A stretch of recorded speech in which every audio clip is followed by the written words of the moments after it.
Bank reconciliation, ये third unit का हमारा तीसरा हेड है।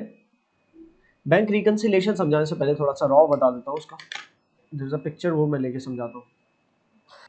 एक बिजनेस है, उसका बैंक में होता है पैसा, तो बैंक उसका रिकॉर्ड में अकाउंटिंग बैंक भी कर रहा होता है उसके लिए एक तरह से ना, उसके अकाउंट में कितना पैसा आया कितना गया, बैंक को भी अपने जाहिर रिकॉर्ड्स मेंटेन रखने हैं, ठीक है। और बिजनेस खुद अपने पास भी रिकॉर्ड कर रहा होता है, बिजनेस जो मेनली रिकॉर्ड कर रहा होता है कैश बुक के अंदर कर रहा होता है, ठीक है।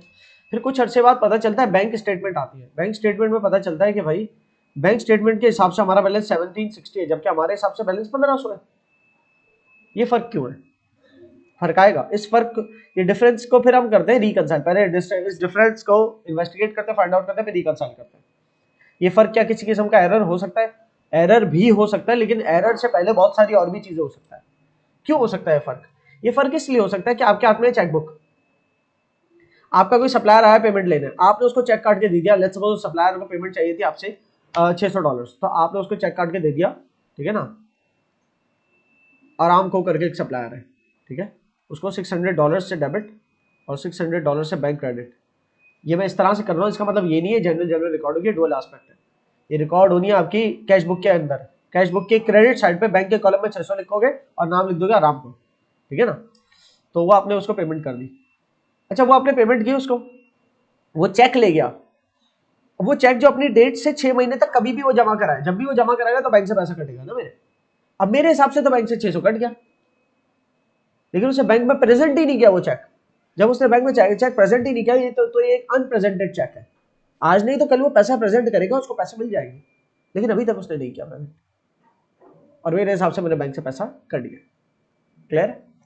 अब क्या आती है, वो लेके चला गया, 2-3 दिन 4 दिन हो गए, महीने की आखिरी तारीख आ गई और मेरे पास मेरा जो भी पियोन है जो कि लेके आता है या बाय पोस्ट आती है, बैंक स्टेटमेंट आ गई मेरे ऑफिस में।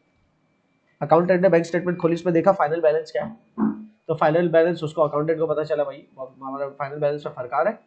हमारे हिसाब से हमारी कैश बुक के अंदर जो एंडिंग बैलेंस है उस हिसाब से देखा जाए तो हमारा बैलेंस होना चाहिए 150,000 चलो राउंड फिगर, सही है।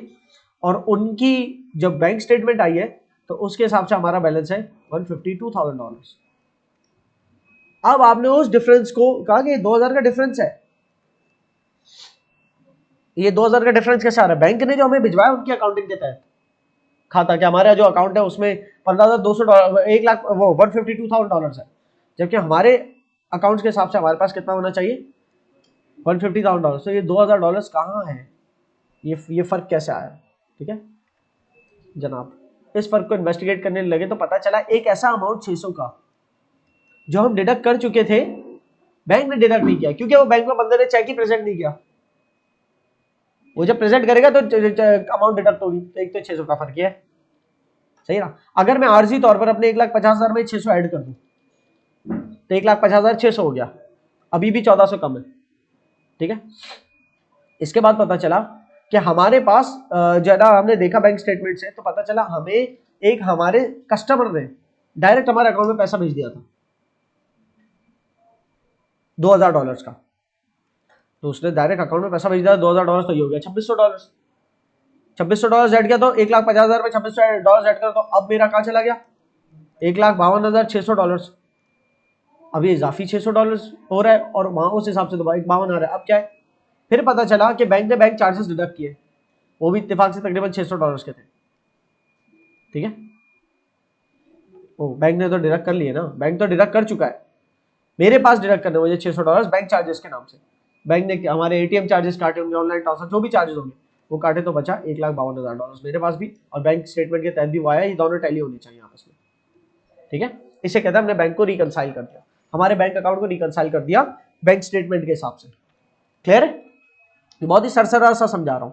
एक बात तो ये, दूसरी बात ये, इस बात को हमेशा याद रखना, एक बैंक स्टेटमेंट दिखा भी देता हूं मैं उस तरह से कि जो हमारे लिए डेबिट है, जब हमारे लिए बैंक डेबिट हो रहा है तो बैंक के लिए वो क्या हो रहा है, बैंक क्रेडिट हो रहा है। जब हमारे हिसाब से बैंक अकाउंट में डेबिट ट्रांजैक्शन पड़ रही है तो ये हमारे हिसाब से, ठीक है ना, कंपनी के अकाउंट्स में, तो बैंक स्टेटमेंट में, हमारी बैंक स्टेटमेंट जो बैंक बना के देगा तो उनके हिसाब से जो हमारा अकाउंट है वो, और उन्होंने नाम लिखा होगा हमारी कंपनी का नाम, लेट्स सपोज आलम को है, ये हमारे टीचर रखते थे नाम, तो आलम को रखा। हमारी कंपनी का नाम है आलम को, जिसके लिए आप अकाउंटेंट हो, तो ये आप अकाउंटिंग करो आलम को के लिए। बैंक स्टेटमेंट में आलम को के नाम से एक अकाउंट होगा कस्टमर का, बैंक के तो आप कस्टमर हो ना, तो बैंक के पास आपका एक अकाउंट होगा आलम को के नाम से, और बैंक उस अकाउंट को हर दफा क्रेडिट करेगा जब जब आप डेबिट करोगे, ठीक है। तो बैंक क्रेडिट करेगा। बैंक के ये कॉलम्स है, डेबिट क्रेडिट। बैंक स्टेटमेंट में कॉलम होता है डेबिट, क्रेडिट और बैलेंस। ये बात समझना, जो डेबिट कर रहे हो वही क्रेडिट कर रहे हो भाई। डेबिट में का मतलब पैसा बैंक अकाउंट से कटा, बैंक स्टेटमेंट में क्रेडिट होने का मतलब पैसा बैंक अकाउंट में आया, और बैलेंस का मतलब जो नेट बैलेंस क्या बचा। मिसाल के तौर पे आप अपने बैंक में पैसा जमा कराते हो, आलम को के बिजनेस बैंक अकाउंट में पैसा जमा करवाते हो, तो आपके पास से कैश तो गया, कैश की बात नहीं, बैंक अकाउंट में आपके रिकॉर्ड के हिसाब से बैंक बैलेंस बढ़ जाना चाहिए, ठीक है। तो आप क्या करोगे, बैंक डेबिट करोगे, अपने पास क्या करोगे, बैंक डेबिट करोगे, राइट। बैंक लेट्स सपोज आपने डेबिट कर दिया $500 से, कैश के रेफरेंस से, ठीक है। कैश के रेफरेंस से आपने बैंक अकाउंट को डेबिट कर दिया। यहां पर बैंक का कॉलम बनाता हूं, और समझे कैश बुक की डेबिट साइड है, कैश बुक की डेबिट साइड का बैंक का कॉलम है, और कैश के रेफरेंस से आपने लिखा 500, मतलब कि 500 आप कह रहे हो कि आपने जमा करा दिया बैंक में। कैसे भाई, मैंने पेओन को पैसे दिए $500 और कहा बैंक अकाउंट में जाके जमा करा दो, तो आपके बिजनेस से कैश चला गया और बैंक अकाउंट में पैसा आपके हिसाब से आ गया। उसका डुअल एस्पेक्ट भी सोच लो तो क्या हुआ होगा, बैंक अकाउंट डेबिट और कैश क्रेडिट, ये इसका डुअल एस्पेक्ट हुआ होगा, ठीक है ना। ये इसकी डबल एंट्री इस तरह से, सही। आपके तहत ये हुआ है जो आपने यहां पर लिख के दिखाया। बैंक के पास क्या हुआ है, बैंक के पास कैश आया है, तो बैंक कहेगा कि कैश डेबिट हुआ है बैंक के पास, और बैंक उसके बदले क्रेडिट कर देगा आलम को का अकाउंट 500 से। तो जब जब बैंक आपका अकाउंट क्रेडिट कर रहा है, इसका मतलब आपके बैंक में पैसा, आपके बैंक अकाउंट में पैसा आ रहा है। और इसी तरीके से आपके बिजनेस का कोई एटीएम कार्ड है या कोई डेबिट कार्ड है, उसको किसी ऑनलाइन परचेज में आपने यूज किया, आपने अपने बिजनेस का डेबिट कार्ड किसी किस्म की ऑनलाइन परचेज में यूज किया। अगर मैं इसको थोड़ा सा यहां से लेके करके दिखा देता हूं, ये आपकी डेबिट साइड है कैश बुक की, कैश बुक के अंदर बैंक अकाउंट की डेबिट साइड है, ठीक है ना। ये कैश का कॉलम है, ये डेबिट साइड है पूरी, और ये कैश बुक की क्रेडिट साइड है, ठीक है। इसमें बैंक का कॉलम ये रहा। तो अगर आपका आपने बिजनेस का कार्ड यूज किया और कोई पेमेंट की, कौन सी पेमेंट की, मिसाल के तौर पर बिजली का बिल पे कर दिया, ठीक है, तो आप लिखोगे यूटिलिटी बिल के नाम से, ठीक है ना। बैंक में बैंक, ये कैश बुक है पूरी, ठीक है ना। कैश बुक की डेबिट साइड है उल्टा वाली, सीधा वाली क्रेडिट साइड, और वैसे बैंक का कॉलम बनाया, कैश के कॉलम का काम नहीं असल में। तो आपने क्या कहा, utility expense debit, credit side पे लिखा है, कोई मसला नहीं है, क्रॉस रेफरेंस है ये। आपने कहा बैंक क्रेडिट, बिजली का बिल $1200 का था, तो क्रेडिट साइड के बैंक में लिख दिया 1200 यूटिलिटी एक्सपेंस के नाम से, ठीक है।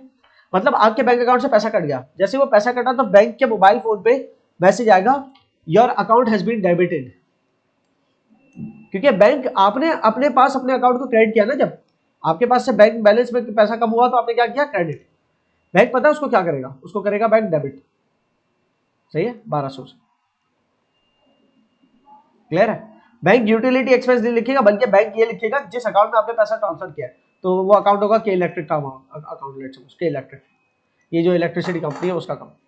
पहले आपका बैलेंस जो है, पहले बैंक अकाउंट क्रेडिट हुआ था, उससे पहले लेट्स सपोज $0 था आपके बैंक में, तो $0 थे पहले, उसमें $500 ऐड हो गए, तो कितने बन गए बैलेंस, $500। फिर $500 में से $1200 डिडक्ट हुए।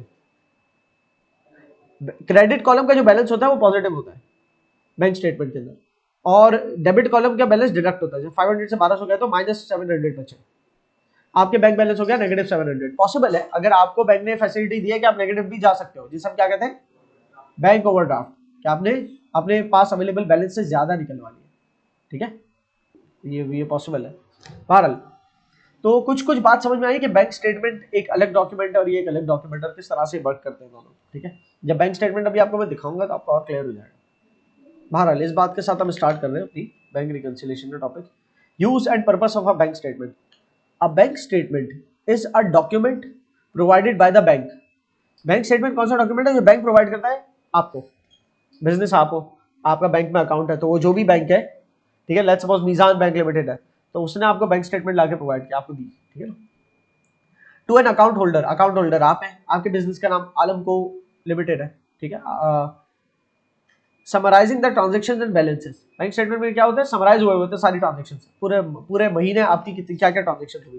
तो बैंक स्टेटमेंट की आपको एक टाइप दिखा दूँ। अच्छा, यहाँ तो और आसान करके लिखा हुआ है, मैंने तो आपको डेबिट क्रेडिट बताया ना, बैंक ने आपको और आसान करके दे दिया, उसने आपको विड्रॉल्स और डिपॉजिट्स के कॉलम के नाम दे दिए।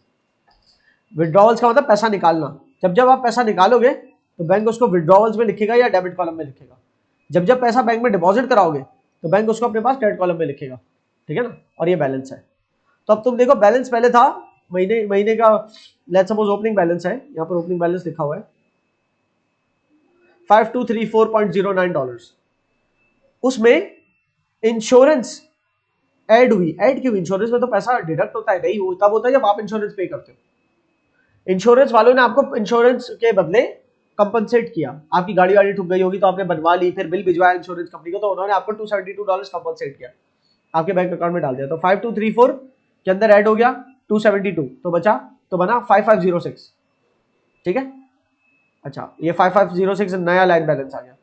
उसके बाद क्या, एटीएम से पैसा विड्रॉ किया गया, तो क्या हो गया, बैंक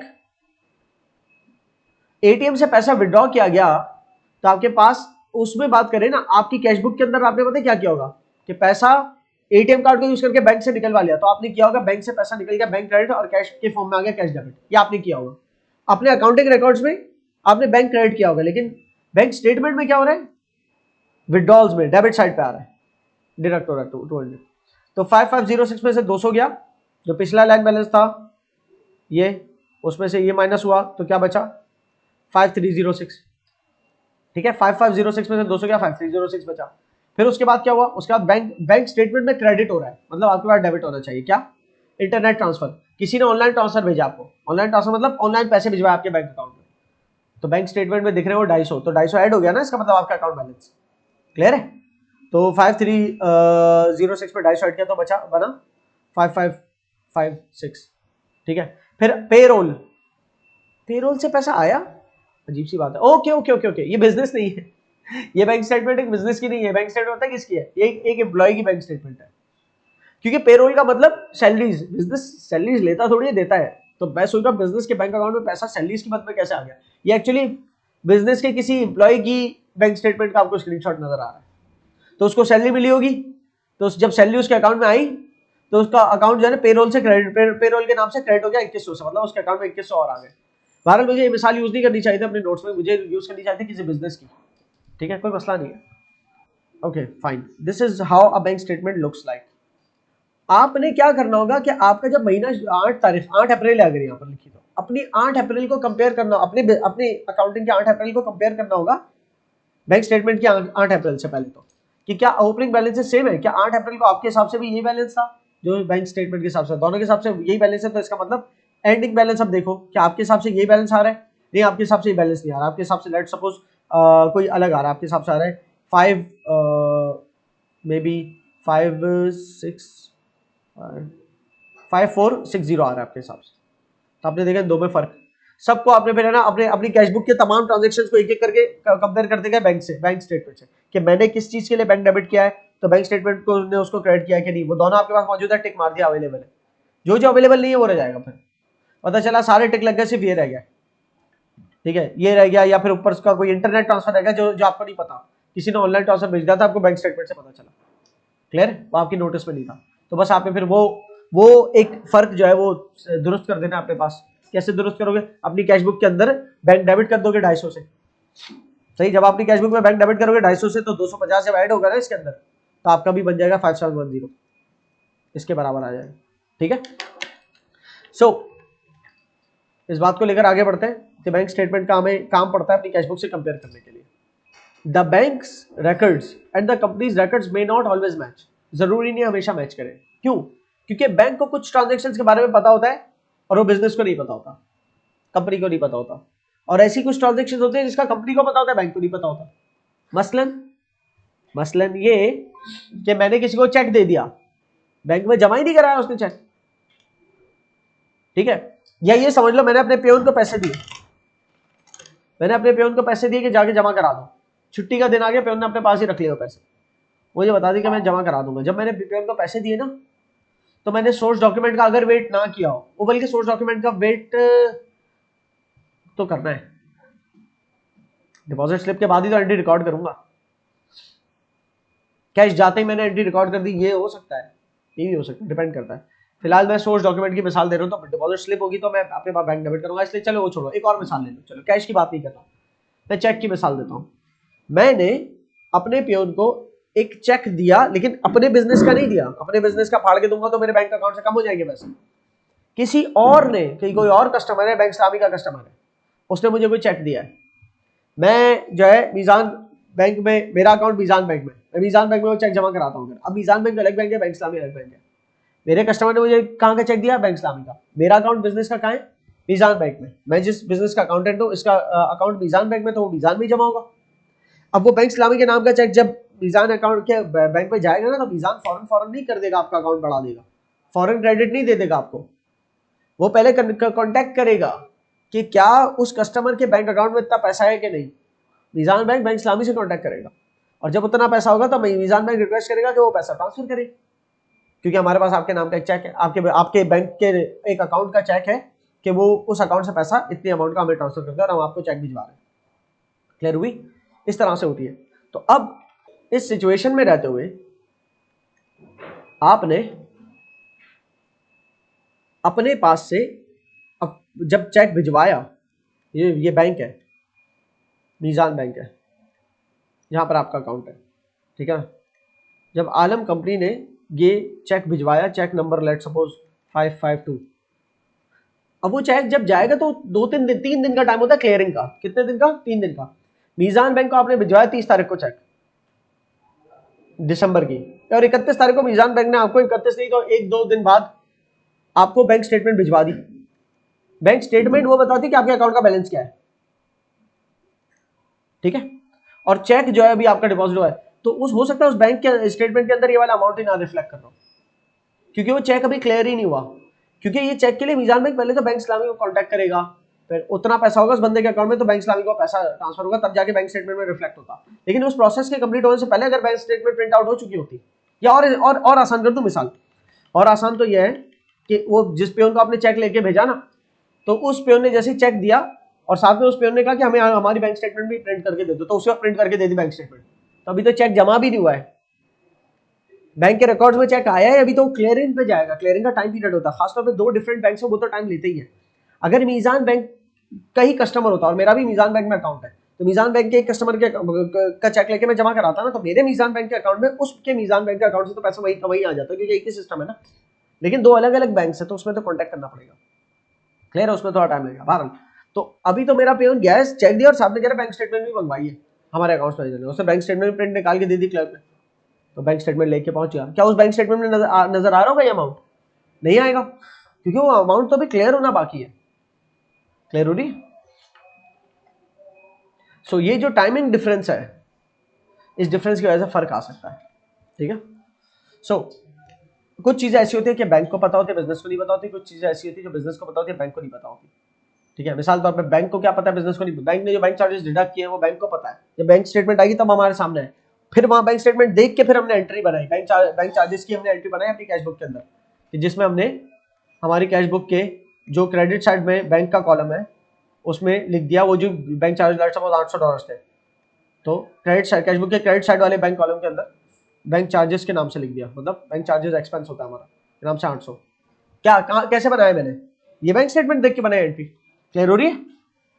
तो बैंक रिकंसिलिएशन एक प्रोसेस का नाम है। हमारे अकाउंटिंग के अंदर रहते हुए हम एक मतलब थोड़ी सी वर्किंग करते हैं बैंक रिकंसिलिएशन की। मतलब ये कि कोई बिजनेस करता है मंथली, कोई बिजनेस करता है एवरी 6 मंथ, जैसे सेमी एनुअली कहते हैं, या एनुअली करते हैं, क्वार्टरली करते हैं, ठीक है। लेकिन उमूमन तमाम बिजनेसेस बैंक रिकंसिलिएशन वैसे मंथली करते हैं कि हर मंथ एंड पे जो बिजनेस की कैश बुक के क्रेडिट पे बैलेंस बन रहा है बैंक का, क्रेडिट पे डेबिट पे जहां भी बन रहा है, वो जो भी सीडी बैलेंस बन रहा है, जो बिजनेस हर मंथ एंड पे जो सीडी बैलेंस बैंक अकाउंट का हमारे हिसाब से बन रहा है, बिजनेस की कैश बुक के हिसाब से बन रहा है, क्या वही बैंक बैलेंस बैंक स्टेटमेंट के हिसाब से भी बन रहा है? जो कि नहीं बनेगा, डिफरेंसेस होंगे। तो उन डिफरेंसेस को हमें एडजस्ट करते हैं, उन जितने भी टाइमिंग डिफरेंसेस को है उनको एड लेस करते हैं, और उस तरह से हमारा जो बैंक बैलेंस है उसको किसी तरह करीब करीब क्या बिल्कुल मैच करा देते हैं बैंक स्टेटमेंट के बैलेंस से। क्लियर हो रही है? ठीक है। ये प्रोसेस कहलाता है बैंक रिकंसिलिएशन। रिकंसिलिएशन मतलब मिलाना। फिर दीज डिफरेंसेस, अच्छा ये डिफरेंसेस जो है वो बहुत सारी वजूहत की वजह से हो सकते हैं, यहाँ पर 2-3 लिखी हुई है लेकिन इसका काम नहीं है, असल नीचे मिल जाएगी आपको। ये सारी वजूहत कि जिसकी वजह से बैंक स्टेटमेंट और हमारी कैशबुक के दरमियान फर्क आ सकता है, और कुछ वजूहत मजीद नीचे भी लिखी होंगी। हाँ, कुछ वजूहत ये रही, 4 एक यहाँ पर लिखी हुई है, ठीक है। तो एक एक करके देखते हैं इसको। बैंक चार्जेस, बैंक चार्जेस हमें बैंक स्टेटमेंट देख के पता चलेंगे। बैंक हमारी कैशबुक बनी हुई है, उसका एंडिंग बैलेंस हमारे सामने, बैंक स्टेटमेंट आ गई, बैंक स्टेटमेंट और हमारा एंडिंग बैलेंस में फर्क आ रहा है, ठीक है। लेट्स सपोज हम किसी एक स्पेसिफिक मंथ के लिए काम करें, नवंबर, हम अपनी अकाउंटिंग कर रहे हैं 30 नवंबर 2023 के लिए, तो ये मंथ शुरू होगा 1 नवंबर 2023 से। तो पहले तो इंपॉर्टेंट ये है कि 1 नवंबर को जो हमारे तहत बैलेंस था और जो बैंक स्टेटमेंट के तहत बैलेंस था 1 नवंबर को, वो हमारा सेम होना चाहिए, ठीक है, क्योंकि हमने 1 नवंबर के बैलेंस तक को भी तो रिकंसाइल किया ही होगा ना, पिछले महीने का भी तो आखिरी डेट का बैलेंस रिकंसाइल किया ही होगा, तो वही 1 नवंबर का और बैंक स्टेटमेंट का बराबर ही आया होगा। इसलिए हम 30 नवंबर तक इस दफा जो वर्किंग कर रहे हैं अपनी, कि इस दफा हमारा 30 नवंबर को जो बैलेंस आ रहा है बैंक स्टेटमेंट का बैलेंस आ रहा है, अभी तो फर्क है, बैंक रिकंसिलिएशन के बाद दोनों बराबर हो जाएंगे फर्क, तो 1 दिसंबर का मेरा और बैंक अकाउंट का बैलेंस सेम ही होगा फिर। क्लियर हो रही? सो अभी हम अज्यूम कर रहे हैं 1 नवंबर का हमारा बैंक बैलेंस जो बैंक स्टेटमेंट के हिसाब से बैंक बैलेंस है और जो कैशबुक के हिसाब से बैंक बैलेंस है 1 नवंबर का सेम था, ठीक है ना, ग्रीन टिक लगा देता हूं उसको। लेकिन जो 30 नवंबर की बारी आती है, तो 30 नवंबर में जो हमारे तहत हमारी कैशबुक के तहत बैंक बैलेंस है और जो बैंक स्टेटमेंट के तहत है उसमें फर्क है, और उस फर्क का हमें रीजन तलाश करना है। क्लियर है? Why is this difference? एक वजह है बैंक चार्जेस। बैंक चार्जेस का किसको पता होगा? बैंक को पहले से पता होगा। हमें कब पता चलेगा? बैंक स्टेटमेंट देखने के बाद। ऐसा मुमकिन है कि बैंक चार्जेस जब बैंक ने डिडक्ट किया तो हमें ईमेल की हो। अभी कौन बिजनेस के ईमेल अकाउंट्स खोलेगा? नॉर्मली वो ईमेल भी खोल देंगे बाद में, लेकिन नॉर्मली ये ट्रांजैक्शंस जो है ना बैंक रिकंसिलिएशन के वक्त देखी जाती है। तो बैंक चार्जेस का आपने जो है ना एक वो बनाया, बैंक चार्जेस डेबिट और बैंक क्रेडिट। ये मैं डुअल एस्पेक्ट बता रहा हूँ, बनेगी आपकी कैशबुक में, ठीक है, बल्कि कैशबुक के टी अकाउंट के तौर पे ही बना देता हूँ, ज्यादा बेहतर यही है। कैशबुक पूरी नहीं बना रहा, समझो कैशबुक का सिर्फ बैंक का कॉलम है, लिख तो कैशबुक रहा हूँ लेकिन सिर्फ बैंक का कॉलम, ये क्रेडिट साइड है, ये डेबिट साइड है, ठीक है ना। तो बैंक चार्जेस डेबिट और बैंक क्रेडिट हो रहा है, कैशबुक का बैंक का कॉलम है, ठीक है। तो बैंक क्रेडिट करना है, ठीक है ना, कितने से? लेट्स सपोज $300 से, और नाम दे दिया बैंक चार्जेस, एकदम टी की तरह है, बैंक के टी अकाउंट की तरह ये। क्लियर है? चाहो तो आप यूं लिख दो या इसको सिर्फ बैंक की हेडिंग ही डाल दो, क्योंकि एक तरह कैशबुक भी टी अकाउंट ही होता है बैंक का, बैंक और कैश का। अच्छा जी, ओके, तारीख डाल दो आखिरी डेट की कि जब ये पता चली बात, 30 नवंबर को। बैंक इंटरेस्ट पेड, हमने बैंक को इंटरेस्ट पे किया, तो ये बात, ये हमने कोई लोन ली हुई होगी बैंक से, बैंक ने उसका इंटरेस्ट माइनस किया, तो ये बात हमें बैंक स्टेटमेंट देखने के बाद पता चली। आप ये कह सकते हो सर बैंक की हमने जब लोन ली, जब बैंक से लोन ली, लेट्स सपोज हमने लोन ली 500,000, और अगर वो जिसने लोन ली वो मतलब 5% इंटरेस्ट रेट के ऊपर थी, या 1% इंटरेस्ट पर मंथ लगा दो, 1% पर मंथ, ठीक है ना, हर मंथ का 1% लगेगा हर मंथ, तो 5 लाख का 1% कितना होता है? $5,000। $5,000 का इंटरेस्ट हमें तो पता ही है, तो हम तो हर महीने रिकॉर्ड ही करेंगे, बैंक स्टेटमेंट देखने की जरूरत क्या है? पहली बात तो बहुत सारी ऐसी चीजें जो पहले से पता भी होती है ना, फिर भी बैंक स्टेटमेंट से ही क्लिक होती है हमें कि बनानी एंट्रीज, ठीक है, नंबर 1। नंबर 2 ये कि ऐसा भी तो हो सकता है कोई वेरिएबल अमाउंट हो, जरूरी है 5 लाख हो सकता है बैंक ओवरड्राफ्ट किया हो गया हो, जब मेरे बैंक को मैंने इंस्ट्रक्ट किया था जब भी बिजली का बिल आया आप पे कर देना, तो बैंक ने तो खुद से बिजली का बिल पे कर दिया, वो भी मुझे बैंक स्टेटमेंट से देख के पता चलेगा। और जब बैंक ने बिजली का बिल पे किया तब मेरा अकाउंट नेगेटिव हो गया था, वो ओवरड्राफ्ट पे चला गया था, और उस ओवरड्राफ्ट का अमाउंट मुझे नहीं पता कितना हो, और उस ओवरड्राफ्ट के ऊपर बैंक ने इंटरेस्ट चार्ज किया अगर, अब लेट्स सपोज वो अमाउंट हुआ हो $5286 ओवरड्राफ्ट है बैंक में, और उस ओवरड्राफ्ट को 10 दिन गुजर चुके, तो 1% 5286 का अगर पर मंथ है ना ओवरड्राफ्ट के ऊपर, तो 1% तो आता है 5228.6, लेकिन सिर्फ 10 दिन का इंटरेस्ट निकालना है, क्योंकि सिर्फ 10 दिन का ओवरड्राफ्ट है वो अभी तक, तो वो तो फिर और कम हो जाएगा, जो कोई अलग सा अमाउंट हो सकता है इंटरेस्ट का ही बोलो, ये मुझे नहीं पता कि क्या अमाउंट है, बैंक स्टेटमेंट आएगी चुपचाप देख लूंगा, उसमें से कहने का मकसद ये कि अलग से ही कोई इंटरेस्ट बन रहा है, इससे बेहतर यही है कि मैं डायरेक्ट बैंक स्टेटमेंट देख के पता कर लूँ भाई इंटरेस्ट मेरा एक्सपेंस लेट सपोज हुआ $324 का, तो फिर मेरा बैंक क्रेडिट हो गया $324 से, और नाम दे दिया इसको इंटरेस्ट एक्सपेंस, ठीक है। ये भी 30 नवंबर को हुआ जनाब। और बढ़े, बैंक इंटरेस्ट रिसीव्ड, अच्छा, आपको भी इंटरेस्ट मिला, कैसे मिला? आपने किसी को कोई लोन दिया हुआ था सूद पे, खुदा ना खास्ता आपके बिजनेस ने तो लोन दिया हुआ था और उसने आपको इंटरेस्ट पे बैक किया, ठीक है, उसने आपको इंटरेस्ट पे बैक किया, मतलब आपने लोन दिया हुआ था मिसाल तौर पे वही 500,000 का लोन दिया हुआ था, पर मंथ उसने 1% आपको इंटरेस्ट देना था, तो वो आपको अपने बैंक अकाउंट से पता चला कि भाई उसने इंटरेस्ट दे दिया हमें, तो ये रिसीव हुआ है, ये आपको रिसीव हुआ है पैसा, ठीक है। और किस मद में रिसीव हुआ है? इंटरेस्ट इनकम की मद में, इंटरेस्ट इनकम, क्लियर है। फिर आ जाते हैं एरर्स, किसी किस्म के एरर्स है। अब एरर्स तो डिपेंड करता है, हो सकता है आपकी कैशबुक में कोई एरर हो गया हो, उसको दुरुस्त करना है, तो वो आप अपने पास दुरुस्त करोगे। हो सकता है बैंक स्टेटमेंट में कोई एरर हो, तो वो आप बैंक को कहोगे कि अपनी स्टेटमेंट दुरुस्त करो, एरर की ट्रीटमेंट ये है, क्लियर है। इसी तरीके से क्रेडिट ट्रांसफर्स, क्रेडिट ट्रांसफर्स का मतलब ये होता है, क्रेडिट ट्रांसफर्स का मतलब आपको क्या समझ में आता है? इस लफ्ज क्रेडिट ट्रांसफर से क्या मतलब समझ में आता है? बैंक स्टेटमेंट में लिखा हुआ है क्रेडिट ट्रांसफर, बैंक में जो पैसा आया है ये होता है, डायरेक्टली आया है, किसी ने ऑनलाइन पैसा भेजा आपके बैंक अकाउंट में, तो बैंक अकाउंट बैंक स्टेटमेंट ने क्या किया, बैंक ने क्या किया, बैंक ने आपका अकाउंट क्रेडिट कर दिया, क्योंकि बैंक आपका अकाउंट बढ़ाने के लिए क्या करता है, क्रेडिट करता है। तो क्रेडिट ट्रांसफर बैंक के नजरिए से देखा जाए ना, क्योंकि बैंक स्टेटमेंट में लिखा है क्रेडिट ट्रांसफर, तो उसका मतलब यह है कि ऑनलाइन किसी ने आपके बैंक अकाउंट में पैसा भिजवाया है, तो आप इसके बदले क्या करोगे, अपने पास बैंक डेबिट कर दोगे। लेट्स सपोज क्रेडिट ट्रांसफर आपका हुआ है 350 से, ठीक है ना, जिसने भी किया है लेट्स सपोज उसका अकाउंट आ रहा है अल्फा को, ने आपको ट्रांसफर किया 350, तो बैंक डेबिट हो गया, क्लियर है। फिर मैं क्रॉस एंट्रीज बना नहीं रहा हूँ, अभी आप देखो उधर में बैंक डेबिट हो रहा है अल्फा को के नाम से, तो परचेजेस लेजर के अंदर अल्फा को के टी के अंदर जो है ना, ओ सॉरी सेल्स लेजर के अंदर अल्फा को के टी अकाउंट के अंदर अल्फा को क्रेडिट करना होगा, और अल्फा को क्योंकि हमारा डेबिटर है, तो वो तो सेल्स लेजर को छोड़ो, अगर हम उसकी बात करें जनरल लेजर्स के अंदर, तो जनरल लेजर्स के टोटल जितने भी डेटर्स है ना, उसमें ये 350 के नाम से 350 का अमाउंट जो है ना, वो बैंक के नाम से क्रेडिट करना होगा डेटर्स के अंदर। इतनी कभी क्रॉस वर्किंग की बात नहीं हो रहा है, सब हम पहले कर चुके हैं, ठीक है। या आपने खुद ही इमेजिन करना है तो करो, अभी सिर्फ मैं बैंक का टी बनाया हुआ है मैंने, बैंक का टी बोलो या कैशबुक बोलो। डायरेक्ट डेबिट्स, डायरेक्ट डेबिट्स क्या होता है? डायरेक्ट डेबिट्स होते हैं कि ऑनलाइन आपको पैसा मिला, ऑनलाइन क्रेडिट है ना जैसे, वैसे ही बैंक गायरो ट्रांसफर्स भी होते हैं, bank gyro transverse.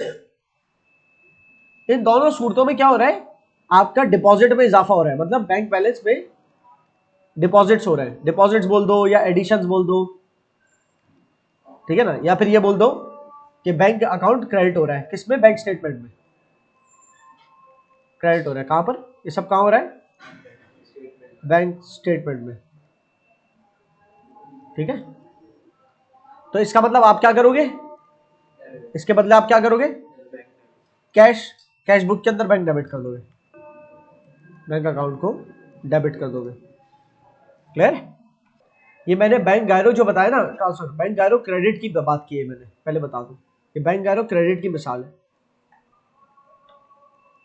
Bank gyro credit मतलब ऑनलाइन क्रेडिट ट्रांसफर हुआ। अगर बैंक गायरो डेबिट है या डायरेक्ट डेबिट है, डायरेक्ट डेबिट की बात करते हैं, डायरेक्ट डेबिट में क्या होता है, डायरेक्ट पैसा कटता है आपके पास से, कैसे, आपने बैंक को इंस्ट्रक्शन दी हुई है, क्या इंस्ट्रक्शंस दी हुई है कि जब भी मेरा बिजली का बिल आए यार पे कर देना, अभी अब बिजनेस इतना मसरूफ होता है, हम बिजनेस के कामों के हमें ध्यान नहीं रहता, बिजली का बिल आता है या तो आप पे कर देना खुद, जो भी हमारे अकाउंट से काट देना, ठीक है। ये आपने इंस्ट्रक्शंस दे दी उसको बैंक को, तो आपका बैंक आपके बिहाफ पे करेगा ये काम। तो डायरेक्ट डेबिट मतलब बिजली का बिल पे कर दिया, इंश्योरेंस प्रीमियम पे कर दिया, या जो भी इस तरह की चीजें जो कि कोई भी रेगुलर अमाउंट्स है लेकिन फिक्स्ड रही है। अच्छा, इसमें एक और बात बताओ, डायरेक्ट डेबिट की तरह एक और चीज होती है स्टैंडिंग ऑर्डर, वो भी डायरेक्ट डेबिट की तरह ही होता है, लेकिन स्टैंडिंग ऑर्डर में जो है ना, amounts and timings fixed, fixed amounts होती है, लेकिन बिजली के बिल की अमाउंट वेरिएबल हो रही है ना, इसमें अमाउंट्स वेरिएबल होती है, कुछ भी ऊंच नीच हो सकती है। अब फिक्स की मिसाल, फिक्स की मिसाल मंथली रेंट, तो बैंक को इंस्ट्रक्ट किया हुआ है मंथली रेंट पे करना मेरे बैंक अकाउंट से, बिजनेस के बैंक अकाउंट से, हर महीने की 5 तारीख को हमने बोल दिया कि बैंक अकाउंट से रेंट दे देना हमारी फैक्ट्री का, तो बिजनेस हर महीने की 5 तारीख को जो फैक्ट्री का लैंडलॉर्ड है उसके अकाउंट में आपके अकाउंट से ट्रांसफर कर देगा पैसा, सही ना। तो आपका अकाउंट वो एक तरह से डेबिट कर देगा या डायरेक्ट डेबिट बोल दो, ठीक है। लेकिन क्योंकि वो फिक्स्ड अमाउंट है, हर महीने कट रही है, उसको स्टैंडिंग ऑर्डर कहते हैं। जबकि ये जो है वेरिएबल अमाउंट हो या वेरिएबल टाइमिंग हो, कि हर महीने की नहीं है, कभी कभी आ जाती है अचानक से कुछ भी ऐसा, वो हमारा वेरिएबल अमाउंट या वेरिएबल जो भी है वो हमारा डायरेक्ट डेबिट्स कहलाते हैं। मिसाल के तौर पे अगर मैं क्या कहीं पर मैंने कोई परचेज किया, कुछ ऑनलाइन कार्ड से पेमेंट की, तो जो कार्ड से मैंने पेमेंट की तो मेरे अकाउंट से डायरेक्टली कट गया, तो मेरा अकाउंट बैंक ने डेबिट कर दिया होगा। मुझे अपने पास क्रेडिट करना है बिजनेस में, बिजनेस को अपने पास अकाउंट क्रेडिट करना है ना, बैंक का मुझे, लेकिन बैंक स्टेटमेंट में क्या हुआ, वो अकाउंट डेबिट हो गया होगा। उसको क्या कहेंगे, डायरेक्ट डेबिट, कि without any cheque directly bank account से दूसरे बैंक अकाउंट में पैसा चला गया, सही है। और आपके पास जब ऐसा होगा ना, तो ये इस तरह का डायरेक्ट डेबिट आपके पास मैसेज आएगा कि your account has been debited by POS. POS या पीएसओ नहीं होता, पीओएस मतलब point of sale. PSO petrol pump से अक्सर ये मैसेज आता था, ऐसा लगता है ये पीएसओ ने किया, लेकिन शेल के पेट्रोल पंप से जब ये मैसेज आएगा तो आप कहोगे पीएसओ ने क्यों काटे पैसे। हाँ, ये पीएसओ नहीं होता, ये पीओएस होता है, पॉइंट ऑफ सेल। तो डायरेक्ट डेबिट्स हमारी ऑटो डिडक्शंस होती है, ओके। उसके बाद हम आते हैं डिविडेंड्स के, मतलब डिविडेंड्स ये होते हैं, आपको पता ही होगा वैसे तो, क्योंकि बिजनेस भी पढ़ के ये आप लोग पढ़ रहे हैं।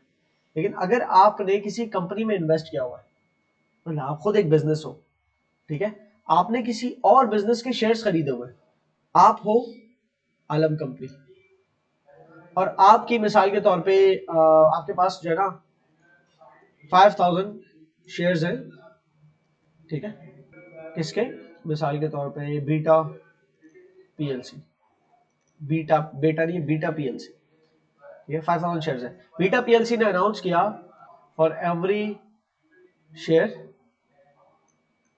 Dividend of $3। तो आपके कितने 15,000 5,000 शेयर्स है, तो डिविडेंड कितना हो गया आपका टोटल,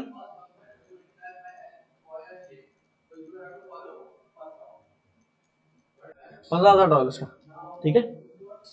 अब वो आपको बैंक अकाउंट में डिविडेंड मिला है डायरेक्टली, आपकी बैंक स्टेटमेंट आई तो आपने देखा बैंक स्टेटमेंट में क्रेडिट हुआ है $15,000। ये तो मैंने ऐसे ही मल्टीप्लाई करके दिखा दिया, आपने बस देख लिया बैंक स्टेटमेंट में क्रेडिट हुआ है $15,000। तो आपने क्या किया, अपने पास डेबिट कर दिया $15,000, ठीक है। बैंक कैश बुक के बैंक के टीम में डेबिट कर दिया आपने $15,000, किस नाम से, डिविडेंड इनकम के नाम से। और जब ये कैश बुक से पोस्ट होगा आपके लेजर्स में, तो डिविडेंड इनकम का टी क्रेडिट हो जाएगा।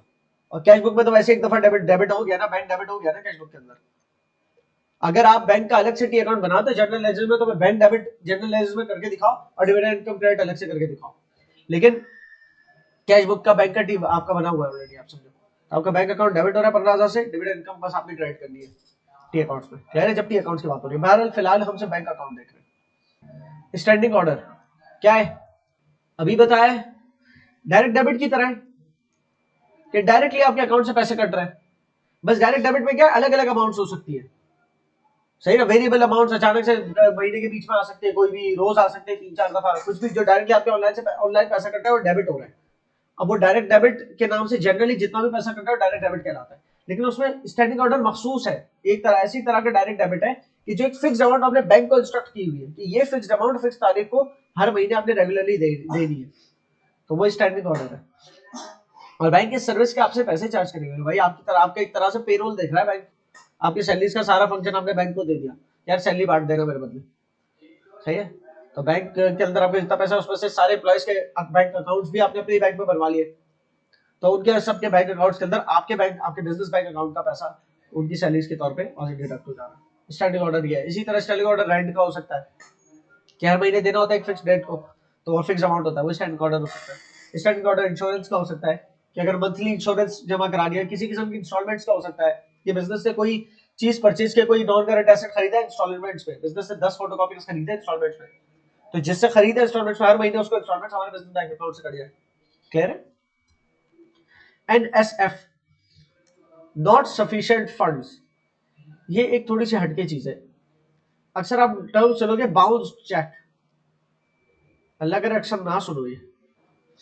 बाउंस चेक का मतलब क्या होता है, पैसे नहीं थे। NSF बोलो या बाउंस चेक बोलो, मतलब ये कि bank will not honour, bank dishonours या ऑनर नहीं करता बैंक इस चेक को, bank dishonours this cheque. Cheque की स्पेलिंग QUE भी होती है और CHECK चेक भी होती है स्पेलिंग, CHECK, ये दोनों स्पेलिंग, ये ब्रिटिश स्पेलिंग है। तो डिसऑनर्ड चेक बोलो, बाउंस चेक बोलो या NSF बोलो, इसका मतलब ये है कि आपने मिसाल के तौर पे आपने किसी सप्लायर को पेमेंट की, तो आपने अपने पास कर दिया बैंक क्रेडिट, और सप्लायर का नाम लेट्स सपोज सप्लायर था आपका बीटा PLC, उसको डेबिट कर दिया, ठीक है। पेमेंट आपने की $750 की, सही है। तो ये पेमेंट जो आपने की है, आपने जब चेक फाड़ के दे दिया ना अपने सप्लायर को, दैट्स द पेमेंट। आपने अपने पास एंट्री बना दी बैंक क्रेडिट, अब वो पता नहीं कब चेक जमा कराएगा, जब तक वो नहीं जमा करेगा पहले तो ये अनप्रेजेंटेड है, बैंक स्टेटमेंट में वैसे ही रिफ्लेक्ट नहीं हुआ, लेकिन जहां उसने फौरन जमा करा दिया, अगर फौरन जमा कराया लेकिन बैंक ने उसको ठप्पा मार के दे दिया कि नॉट सफिशिएंट फंड्स, पैसा ही नहीं है इस बैंक में, बैंक बैलेंस ही नहीं है, तो आके मुझे कहेगा कि भाई ये तो पैसा ही नहीं आपके बैंक में, सही, तो भाई ये एंट्री रिवर्स करूंगा, ठीक है ना, बीटा PLC क्रेडिट कर दूंगा और बैंक डेबिट कर दूंगा, क्लियर है।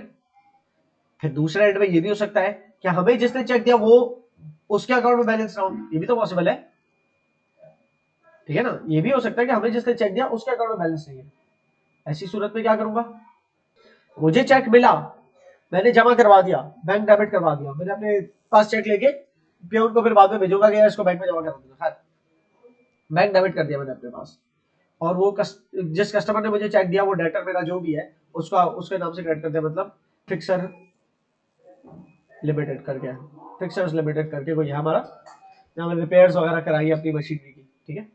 तो उसको मैंने वो रिपेयर हमने नहीं करा मशीनरी की, हमने उसकी रिपेयर सर्विसेज दी, तो उससे हमें पैसा मिला, बैंक डेबिट हुआ हमारा $900 से, और वो डेटर क्रेडिट हो गया।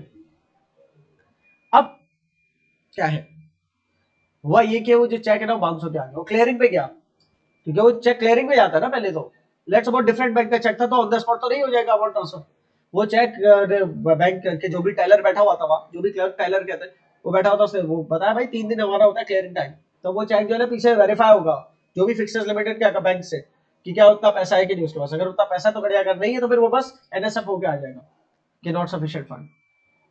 इसका मतलब क्या हुआ, इसका मतलब मैंने बैंक जो डेबिट किया हुआ गलत डेबिट है, इसको बैंक इसको रिवर्स करूंगा, और ज्यादातर आपको ये मिलेगी अगर रिवर्स NSF वाली, ये नहीं होगी कि जब आप चेक दे रहे हो तो नॉट सफिशिएंट फंड, क्योंकि ये बहरहाल फिर पता होता है कि हमारे अकाउंट में पैसे नहीं है तो हम वो चेक काट के ही नहीं देंगे, लेकिन ये नहीं पता होता ना कि कस्टमर जिससे हमें चेक मिला है उसके बैंक में बैलेंस है कि नहीं है, तो हम जाके जमा करवाते, तो उमूमन जो है ना हमारे पास चेक आया और वो बाउंस हो गया, तो जब तक बाउंस नहीं हुआ था हमारी एंट्री हम बना चुके थे bank debit fixers limited credit, लेकिन जैसे ही बाउंस हो गया तो इसका मतलब बैंक को मुझे क्रेडिट करना है, सही ना। तो हम अज्यूम करेंगे कि पिछली हमारे टी अकाउंट तक बैंक जो है वो सही डेबिट, बैंक डेबिट तो हो चुका था, जो भी हमारा बैंक का बैलेंस था उसमें पहले से बैंक का जो भी बैलेंस आ रहा होगा, अच्छा वो पहले से जो बैलेंस आ रहा है उसको भी मैं अज्यूम कर ही लेता हूँ, पहले से जो भी बैंक का बैलेंस है उसको ब्रॉट डाउन करना भूल गया मैं, लेट्स सपोज पहले से बैंक का बैलेंस ब्रॉट डाउन हो रहा है 25,000 का, ठीक है, मेरे तहत भी 20,000 आ रहा था और बैंक स्टेटमेंट के तहत भी 20,000 आ रहा था, तो 1 नवंबर की बात है,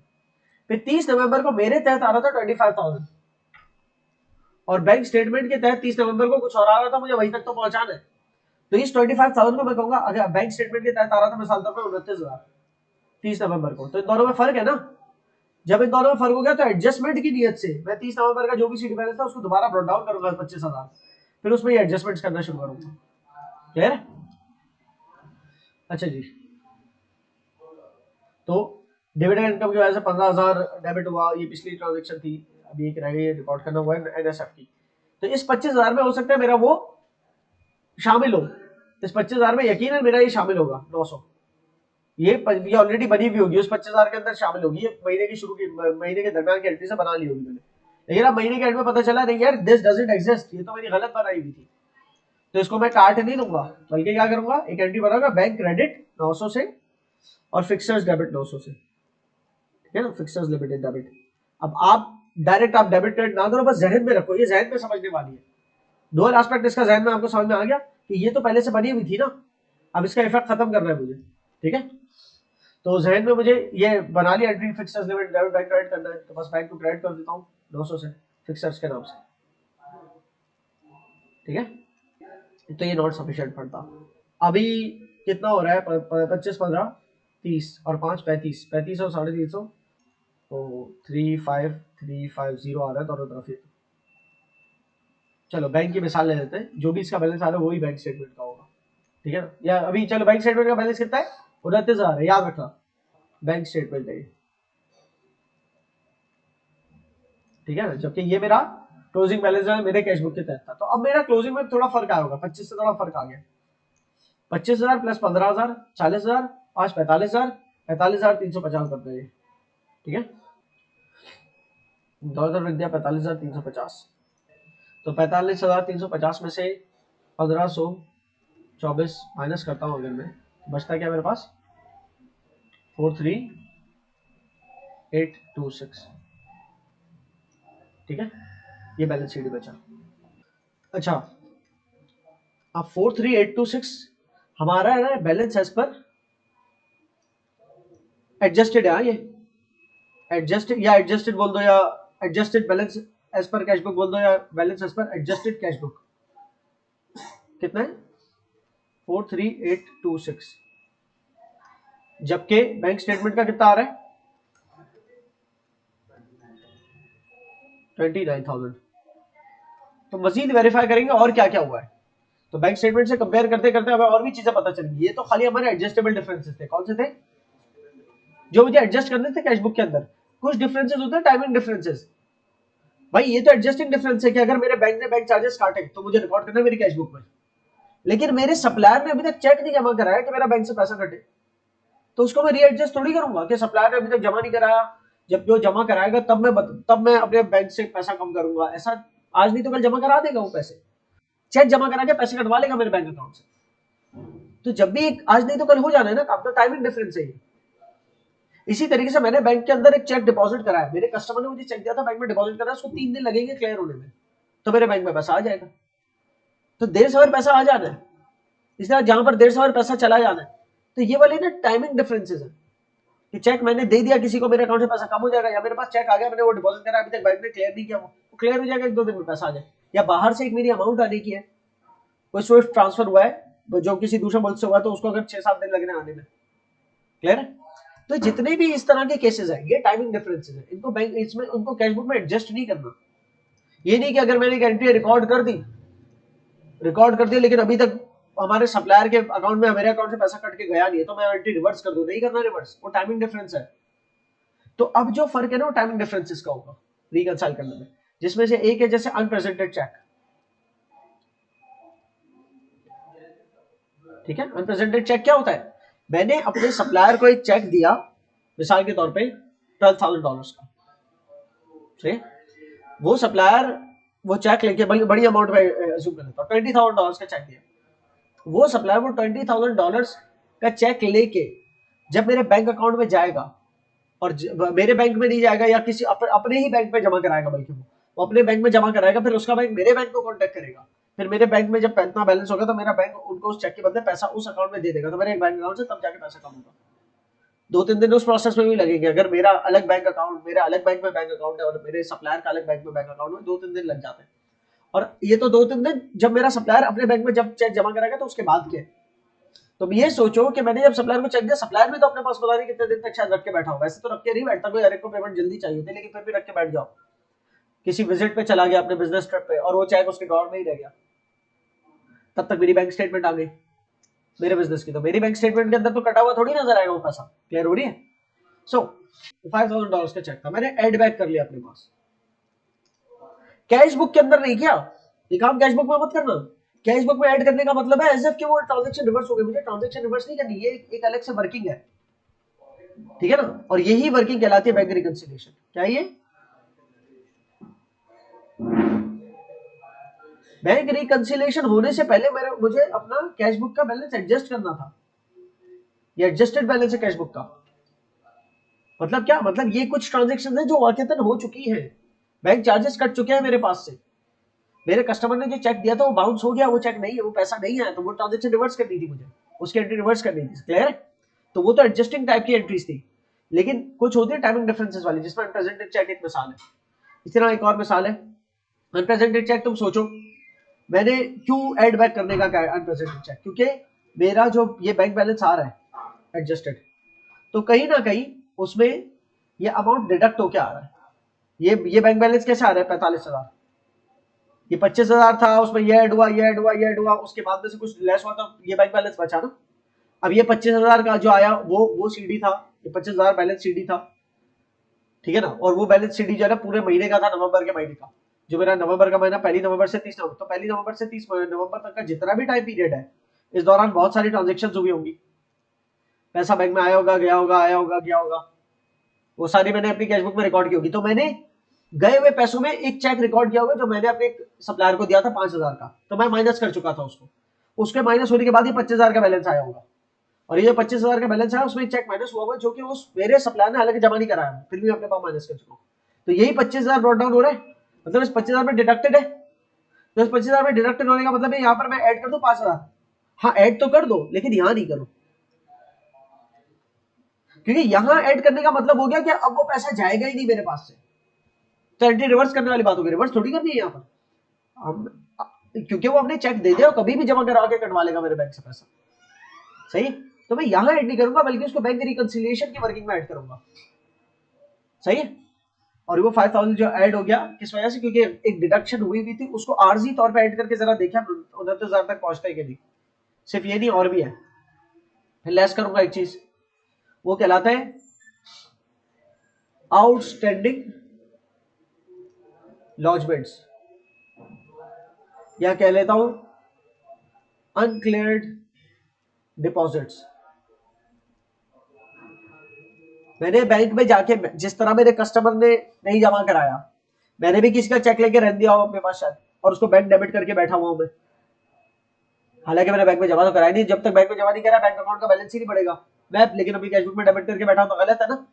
या चलो हो सकता है कि मैंने बैंक में जमा करा दिया लेकिन वो 3 दिन लेगा क्लियर होने में, तो वो अनक्लियर्ड चेक बोलो या आउटस्टैंडिंग लॉजमेंट्स बोलो या अनक्लियर्ड डिपॉजिट्स बोलो, कि अभी मेरे बैंक में पैसा जमा नहीं हुआ लेकिन मैं बैंक डेबिट करके बैठा हूँ, ठीक है। तो जो मैं बैंक डेबिट करके बैठा हूँ क्या उसको क्रेडिट कर दूं? नहीं, क्रेडिट नहीं करो, अभी जमा नहीं हुआ, बाद में हो जाएगा पैसा जमा, अभी मैंने चेक दिया हुआ है बैंक ने क्लियर नहीं किया, या मैंने चेक जमा कराने में उनको भेजा और मैंने एंट्री डाल दी, समथिंग लाइक दैट, और पेयोल जो है वो बीमार हो गया, छुट्टियों पे, जिम में रह गया, उसका पता नहीं, वो आज नहीं तो कल 10, 15, 20 दिन में जो भी है वो हो जाएगा जमा, वो बैंक में, और बैंक बैलेंस में पड़ जाएगा, लेकिन जब तक नहीं हो रहा तब तक तो आउटस्टैंडिंग है ना, वो बाहर, बैंक से बाहर है वो पैसा, ठीक है। अनक्लियर डिपॉजिट्स भी बोल सकते हैं इसको, सही। तो ये मैं डिडक्ट करूंगा क्योंकि ऑलरेडी मेरे पास एडेड है, वो जो 25,000 का बैलेंस था, वो 25,000 का बैलेंस था, उसके वो जो 25,000 के बैलेंस तक हम पहुंचे पूरे नवंबर के महीने में एडलेस करते हुए, तो एक मैंने अमाउंट ऐड कर दिया था, लेकिन वो अमाउंट ऐड करने का फायदा नहीं क्योंकि वो बैंक ने क्लियर ही नहीं किया, तो जो क्लियरेंस प्रोसेस में वो अमाउंट में डेबिट फिर भी करके बैठा हुआ उस 25,000 में, तो उसकी वजह से 43,000 में उसका इम्पैक्ट आ रहा है, डेबिट हुआ अपने पास, तो उसको मैं खत्म करने के लिए आउटस्टैंडिंग लॉजमेंट्स को यहाँ पर इस 43 में से लेस करके दिखाऊंगा, एक बड़ा अमाउंट कर देता हूँ लेस, ये 45,000 है ना, लेट्स सपोज 25,000 लेस कर देता हूँ, 48,000 में से ये 48,826 में से 25,000 चले जाए अगर, तो बचता है 23,826, ठीक है ना। तो अब 23,826 में और 29,000 में कितना फर्क है, 5,174, ठीक है। इस डिफरेंस से भी एक अमाउंट अज्यूम कर लेते हैं, 5,174 से, ये 5,174 क्या होगा, इस अनप्रेजेंटेड चेक के अमाउंट को ही मैं जो है ना, ये साल लंबी ना हो जाए इसलिए इसको ही मैं डायरेक्ट जो है ना 10176 कर देता हूँ, ठीक है ना। तो 10176 प्लस 43,826, ये सब हमारी अज्यूम्ड अमाउंट है, 43,826 प्लस 10174 नॉट 6, इससे ज़्यादा देगा, इसको 4 करो,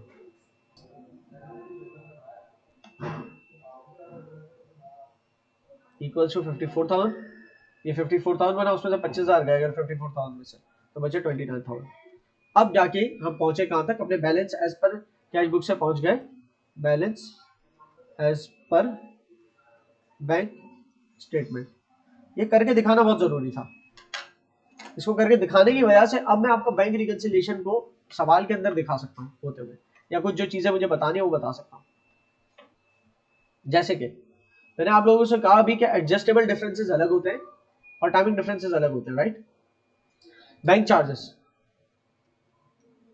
बैंक चार्जेस क्या है?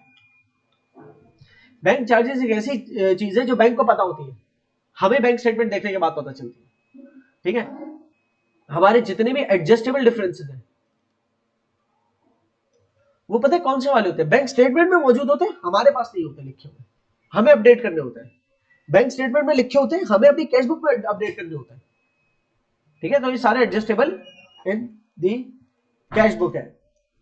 बैंक स्टेटमेंट को देख के हम अपनी कैश बुक दुरुस्त करते हैं, क्लियर है। तो तमाम चीजें जो बैंक स्टेटमेंट में लिखी हुई है हमारे पास लिखी है, उसका तो कोई मसला ही नहीं। नवंबर के महीने में हमने जो जो ट्रांजेक्शन डेबिट क्रेडिट किया, बैंक स्टेटमेंट के अंदर भी वो डेबिट क्रेडिट डेबिट हुई हुई है, हमें कोई प्रॉब्लम नहीं है। लेकिन हमारे पास कोई एक ऐसी चीज डेबिट हुई हुई है जो बैंक में क्रेडिट नहीं हुई हुई, या कोई ऐसी चीज क्रेडिट हुई है हमारे कैश बुक के अंदर जो बैंक ने बैंक स्टेटमेंट में डेबिट नहीं की हुई, तो वो जो है टाइमिंग डिफरेंसेस के अंदर जाएगा खाता सारा। और ऐसी तमाम चीजें जो बैंक स्टेटमेंट के अंदर ऐड हुई हुई है, मतलब क्रेडिट हुई हुई है डिपॉजिट्स के अंदर, या डिडक्ट हुई हुई है, या विड्रॉल्स के कॉलम में लिखी हुई है, जो भी बोलो, वो तमाम चीजें जो बैंक स्टेटमेंट में ट्रांजेक्शंस आई हुई है लेकिन हमारे कैश बुक में हमने रिकॉर्ड नहीं की हुई, जैसे बैंक चार्जेस, या हमें किसी ने ऑनलाइन पैसा भेजा, या हमें इंटरेस्ट इनकम मिली, या हमें डिविडेंड इनकम मिली, या हमारा डायरेक्ट डेबिट बिजली का बिल पे हुआ, ये सारी बैंक को पता है, हमने कैश बुक में रिकॉर्ड नहीं की। तो वो सारी बैंक स्टेटमेंट और हमारे दरमियान जो फर्क है ना, बैंक स्टेटमेंट में मौजूद होते हुए हमारे पास ना होते हुए वाला फर्क हमें कैश बुक के अंदर एडजस्ट करना है सारा, सही है। और वो तमाम डिफरेंसेस जो कैश बुक के अंदर लिखे हुए हैं लेकिन बैंक स्टेटमेंट में चीजें नहीं लिखी, वो तमाम चीजें टाइमिंग डिफरेंसेस के खाते में होंगी। क्लियर हो गई? सिवाय कुछ एरर्स के, मिसाल के तौर पे बैंक स्टेटमेंट के अंदर कोई एरर बैंक की तरफ से हुआ है तो बैंक से सही कराओगे, अपनी कैश बुक में एडजस्ट मत कर लेना उसे, क्लियर है। और आपका एरर आपकी कैश बुक के अंदर हुआ है वो तो आपने ही दुरुस्त करना है कैश बुक के अंदर, सही। तो एडजस्टेबल डिफरेंसेस और टाइमिंग डिफरेंसेस को समझना बहुत जरूरी होता है बैंक रिकंसिलिएशन स्टेटमेंट में। तो बैंक रिकंसिलिएशन स्टेटमेंट का जब भी प्रोसेस चल रहा होता है तो उसके अंदर स्टेजेस होते हैं। पहला होता है एडजस्टिंग द कैश बुक, और दूसरा स्टेज होता है बैंक रिकंसिलिएशन में, दूसरा स्टेप होता है बैंक रिकंसिलिएशन। बैंक रिकंसिलिएशन के लिए सबसे पहले इसको तैयार करोगे, क्या अपनी कैश बुक को अपडेट करोगे, बैंक रिकंसिलिएशन के काबिल तो करोगे, फिर बैंक रिकॉन करोगे, ठीक है। तो ये सारे आपके वही है। जैसे इंटरेस्ट पेड, अगर इंटरेस्ट पे हुआ है तो आपके बैंक अकाउंट से कटा है, बैंक को पता है कि पे किया इंटरेस्ट, तो बैंक अकाउंट से कटा, हमारे पास जब बैंक स्टेटमेंट में आई तो हमने देखा, हमारे पास नहीं लिखा होता इंटरेस्ट पेड, तो हमने एंट्री रिकॉर्ड कर दी जिसका डुअल एस्पेक्ट होगा interest expense debit bank credit. तो हम अपनी कैश बुक के क्रेडिट साइड पे बैंक के कॉलम में वो अमाउंट लिख देंगे इंटरेस्ट एक्सपेंस के नाम से, क्लियर है ना। इसी तरीके से इंटरेस्ट रिसीव्ड की बात करें तो बैंक अकाउंट मतलब बैंक स्टेटमेंट आई तो पता चला हमारे पास इंटरेस्ट रिसीव हुआ है इस महीने का, कोई हमारा कोई अमाउंट कहीं पर जमा था वहां से इंटरेस्ट मिला, या हमने डिबेंचर्स खरीदे थे किसी कंपनी के तो वहां से हमें उन डिबेंचर्स की वजह से इंटरेस्ट मिल गया उन डिबेंचर्स पे, या हमने किसी कंपनी के शेयर्स खरीदे हुए थे तो हमारे बिजनेस के पास कुछ एक्स्ट्रा पैसा था और लगाने की जगह नहीं थी तो हमने अपने उस एक्स्ट्रा पैसे के जरिए शेयर्स खरीद लिए, वो शेयर्स बिजनेस के शेयर्स है, हमारे बिजनेस के नहीं है, किसी और बिजनेस के शेयर, किसी और कंपनी के शेयर हमने खरीदे, अपने बिजनेस को ओनर बना दिया, बोल रहा हूँ। तो ये हमारी ट्रेड इन्वेस्टमेंट्स कहलाती है। जब भी हम किसी और कंपनी के शेयर्स खरीदते हैं ना तो ये हमारी ट्रेड इन्वेस्टमेंट्स कहलाती है, मतलब हमने जब खरीदे शेयर्स तो एंट्री बनती है trade investment debit bank credit, हमने शेयर्स बाय कर लिए किसी कंपनी, तो शेयर्स हमारे पास बाय करके पता नहीं अरसे दराज से रखे हुए, हमारे पास इस महीने क्या हुआ इत्तेफाक से डिविडेंड आ गया उन शेयर्स के ऊपर $15,000 का, तो बैंक स्टेटमेंट देख के पता चला हमें कि हमें डिविडेंड मिला है, तो आपने क्या किया, अपनी कैश बुक के अंदर अपडेट किया बैंक डेबिट और डिविडेंड इनकम क्रेडिट, ठीक है। इसी तरह ये कैश बुक के एरर्स जो है वो भी आपने एडजस्ट करने हैं। कैश बुक के एरर्स का ताल्लुक बैंक स्टेटमेंट से कुछ नहीं, बैंक स्टेटमेंट में क्या करना है, बैंक स्टेटमेंट तो ऑलरेडी करेक्ट होगी, आपने कैश बुक के अंदर करेक्शन कर दी, ठीक है। बैंक स्टेटमेंट के अगर एरर्स हैं तो वो बैंक स्टेटमेंट में करेक्शन हो रही है, आप ऑलरेडी करेक्ट हो, ठीक है। आप ईमेल कर दोगे बैंक को कि आपका ये एरर फाइंड किया। क्रेडिट ट्रांसफर्स, अगर आपको डायरेक्ट बैंक स्टेटमेंट के अंदर क्रेडिट ट्रांसफर मिला है, मतलब बैंक स्टेटमेंट शो कर रही है कि आपके अकाउंट में पैसा बढ़ गया, तो आप उसको अपनी कैश बुक के अंदर डेबिट कर दोगे कि भाई पैसा बढ़ गया, तो we need to add in cash book, और ऐड इन कैश बुक कैसे होता है, डेबिट करके, ठीक है। कैश बुक में हम ऐड करेंगे, यू नीड टू डेबिट बोल दो। डायरेक्ट डेबिट्स मतलब आपके बैंक स्टेटमेंट बता रही है डायरेक्ट पैसा बिजली का बिल पे करने में कटा है, तो वो अमाउंट देख लिया आपने, बैंक स्टेटमेंट में तो अपडेट हुआ है, अपने पास रिकॉर्ड अपडेट कर दो कि अपनी कैश बुक के अंदर बैंक क्रेडिट कर दो, ठीक है। डिविडेंड्स, आपके पास आपको डिविडेंड मिले किसी कंपनी के, तो डिविडेंड इनकम का बता दिया कि आप अपनी कैश बुक के अंदर ऐड करो, मतलब कैश बुक के अंदर बैंक के अकाउंट में डेबिट कर दो, ठीक है। कि डिविडेंड मिला है। स्टैंडिंग ऑर्डर मतलब एक अमाउंट डिडक्ट हुई है। स्टैंडिंग ऑर्डर का भी बचपन में सोचता था, अगर मैंने बैंक को बताया हुआ है, मैं एक अकाउंटेंट हूं और मैंने बैंक को बताया हुआ है कि हर महीने की हर 5 तारीख को रेंट जो है ना $20,000 का मेरे अकाउंट से पे कर देना, सही ना, ये फैक्ट्री रेंट है। अगर ये मैंने अपने बैंक को इंस्ट्रक्ट किया हुआ है तो ये तो मुझे पता है, क्यों ना मैं बैंक स्टेटमेंट देखे बगैर ही हर महीने खुद ही कर लिया करूं। ठीक है, अगर हर महीने आप खुद कर लेते हो तो डिफरेंस में नहीं शो होगा ना। आप कहोगे कॉमन है, नवंबर के महीने में मैंने भी एंट्री बना दी है, बैंक क्रेडिट इंटरेस्ट वो rent expense debit, bank credit मैं बना चुका हूं और बैंक स्टेटमेंट ने भी मेरे अकाउंट को डेबिट कर दिया $20,000 से, तो सेम हो गया ना, इसकी कोई एडजस्टमेंट नहीं। लेकिन अगर नहीं की मैंने रिकॉर्ड में भूल गया तो बैंक स्टेटमेंट से पता चलेगा मुझे। क्लियर है? तो स्टैंडिंग ऑर्डर भी एक ऐसा अमाउंट होता है जो मेरे अकाउंट से डिडक्ट किया होता है बैंक ने किसी और को देने के लिए, तो मैं बैंक स्टेटमेंट देख के अपने पास डिडक्ट कर लूंगा। We need to deduct in the cash book, या ये भी बोल सकता हूँ we need to credit the cash book का बैंक का कॉलम क्रेडिट कर दूंगा। Not sufficient funds, not sufficient funds का तो बैंक स्टेटमेंट में कुछ शो ही नहीं हो रहा। क्यों? क्योंकि नॉट सफिशिएंट, बैंक में आया ही नहीं वो पैसा, वो बाउंस चेक है। तो आप देखोगे ना कि यार ये वाला पैसा शो क्यों नहीं हो रहा बैंक स्टेटमेंट में। कॉल की बैंक को, तो बैंक ने कहा कि भाई वो चेक तो बाउंस हो गया था, वो आपको हमने ईमेल पे उसकी वो भी दी है, क्या कहते हैं, उसकी क्लैरिफिकेशन भी दिया, ईमेल पे आपको नोटिफाई भी किया कि वो चेक बाउंस हो गया था, और आपको उस चेक की कॉपी भी भिजवा दी। आज आपके जो पियोन आते हैं ना रशीद भाई, तो रशीद भाई से जो है ना आप मालूम करें, रशीद भाई पूछा भाई वो चेक बाउंस होता, हाँ वो भिजवाया था सर, सही है। तो वो नॉट सफिशिएंट फंड से बोला क्या कि आप जो ऐड करके बैठे हुए थे ना अपने पास वो बैलेंस जिस भी कस्टमर का, उस कस्टमर को वो चेक वापस पहुंचाओगे, कहोगे ये पकड़ो अपना चेक, ये बाउंस हो गया, और कस्टमर का अकाउंट आप अपने पास जो है ना दोबारा खड़ा कर दोगे, आप बैंक क्रेडिट कर दोगे अपने पास से, क्योंकि वो पैसा आया ही नहीं, और वो कस्टमर जो भी था बीटा पीएलसी उसको डेबिट कर दोगे, तो इसका खाता दोबारा खुल गया $900। ठीक है, नॉट सफिशिएंट फंड था। तो ये आप नीड टू डिडक्ट का मतलब क्या होगा, ये कि अपने कैश बुक के अंदर बैंक अकाउंट क्रेडिट कर देना। क्लियर हो रही है ना अभी तक? पढ़ोगे ना जब इसको प्रॉपर्ली तो सब और ज्यादा क्लियर हो जाएगा। Difference between direct debit and instant order मैंने ऊपर बता दिया। आइटम्स रिक्वायरिंग रिकंसिलिएशन, तो ऊपर जो थे वो थे आइटम्स रिक्वायरिंग एडजस्टमेंट्स। ये वो आइटम्स है जो एडजस्टमेंट्स रिक्वायर करते हैं कैश बुक में। जब कैश बुक एडजस्ट हो गए तो एडजस्टेड बैलेंस आ गया, जैसा हमारा आया था 45826 करके, कुछ ऐसा ही आया था 43826 करके हमारे पास बैलेंस आया, ये एडजस्टेड बैलेंस है। मतलब आपने एडजस्टेबल डिफरेंसेस को सब अकाउंट फॉर कर दिया तो ये आया। उसके बाद भी 4 डिफरेंसेस बचते हैं, वो होते हैं टाइमिंग डिफरेंसेस, जिनकी मिसाल ये रही, ये 4 लिखे हुए ना। क्लियर है? आउटस्टैंडिंग लॉजमेंट्स और आउटस्टैंडिंग चेक्स, इन दोनों की ट्रीटमेंट सेम ही होती है, आउटस्टैंडिंग चेक्स हो या आउटस्टैंडिंग लॉजमेंट्स हो। इन दोनों का मतलब क्या है कि आपके जो चेक है बैंक में या तो जमा हो गया लेकिन क्लियरेंस प्रोसेस में क्लियर नहीं हुआ तो बैंक बैलेंस बढ़ा नहीं।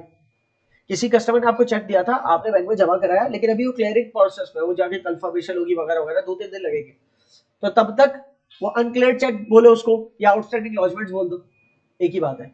या ये भी कह सकते हो चेक ही जमा नहीं करा, बिजनेस की दराज में रखा हुआ है, लेकिन जब चेक रिसीव किया था बैंक डेबिट कर दिया था। ठीक है, अच्छा, इसीलिए कुछ बिजनेसेस की प्रैक्टिस होती है एहतियातन कि जब चेक रिसीव करते हैं ना तो बैंक डेबिट नहीं करते, कैश डेबिट करते हैं।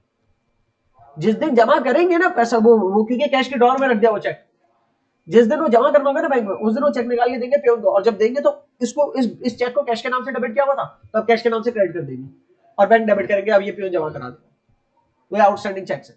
तो आउटस्टैंडिंग चेक्स है कि जो जमा ही नहीं करवाए गए, जैसे अनप्रेजेंटेड चेक होता है ना कि मैंने अपने किसी सप्लायर को चेक दिया, उसने जमा नहीं कराया, इसी तरह मेरे कस्टमर ने मुझे किसी को चेक दिया, मैंने जमा ना कराया, तो वो मेरे कस्टमर के लिए अनप्रेजेंटेड है। वो देखेगा क्यों नहीं कटे मेरे अभी तक अकाउंट से, वो खुश होगा थोड़ी देर के लिए, लेकिन उसको पता होगा कि आज नहीं तो कल मैं करा दूंगा जमा। और जब तक मैंने जमा नहीं कराया, वो उसके लिए जो अनप्रेजेंटेड चेक था मेरे लिए आउटस्टैंडिंग चेक है कि मैंने प्रेजेंट ही नहीं किया बैंक में। ठीक है, लेकिन अनप्रेजेंटेड की टर्मिनोलॉजी जो है ना वो सप्लायर के साथ फिक्स रखना कि मैंने किसी को चेक दिया, उसने प्रेजेंट नहीं करवाया, और जो चेक मैंने नहीं जमा कराया कि मेरे बैंक में पैसा आ जाए, जब तक वो मैंने नहीं जमा कराया तो उसको मैं आउटस्टैंडिंग चेक कहूंगा, बैंक से बाहर खड़ा हुआ चेक है। आउटस्टैंडिंग का लफ्ज का मतलब समझ लो बस, वर्ड टू वर्ड पे चल रहा है। इस तरह आउटस्टैंडिंग लॉजमेंट्स है, आउटस्टैंडिंग चेक जैसा ही है कि जमा तो करा दिया लेकिन अभी वो क्लियरिंग प्रोसेस में, तो भी बैंक बैलेंस बढ़ा तो नहीं ना, तो सेम ही ट्रीटमेंट है। चाहे ये हो, इसको भी मैंने अगर अपने पास कैश बुक में बैंक डेबिट किया हुआ था लेकिन बैंक स्टेटमेंट में शो नहीं हो रहा कि मेरा पैसा आ गया, चाहे ये हो आउटस्टैंडिंग लॉजमेंट्स कि मैंने तो अपने पास बैंक कैश बुक में डेबिट शो किया हुआ है कि मेरा पैसा आ गया, लेकिन बैंक स्टेटमेंट के अंदर वो शो नहीं हो रहा। तो दोनों की ट्रीटमेंट क्या है कि मैं थोड़ी देर के लिए आर्जी तौर पे रिकंसिलिएशन के वक्त अपने पास से ये अमाउंट जो है ना डिडक्ट कर दूंगा, सब्ट्रैक्ट कर दूंगा, जबकि वो जो मैंने ऑलरेडी कैश बुक के अंदर अपने सब्ट्रैक्ट की भी अमाउंट है ना कि मैंने अपने सप्लायर को चेक दिया, वो मैं एड बैक कर दूंगा अपने पास रिकंसिलिएशन के बाद। कैश एंड ट्रांजिट भी बड़ी मजे की चीज है।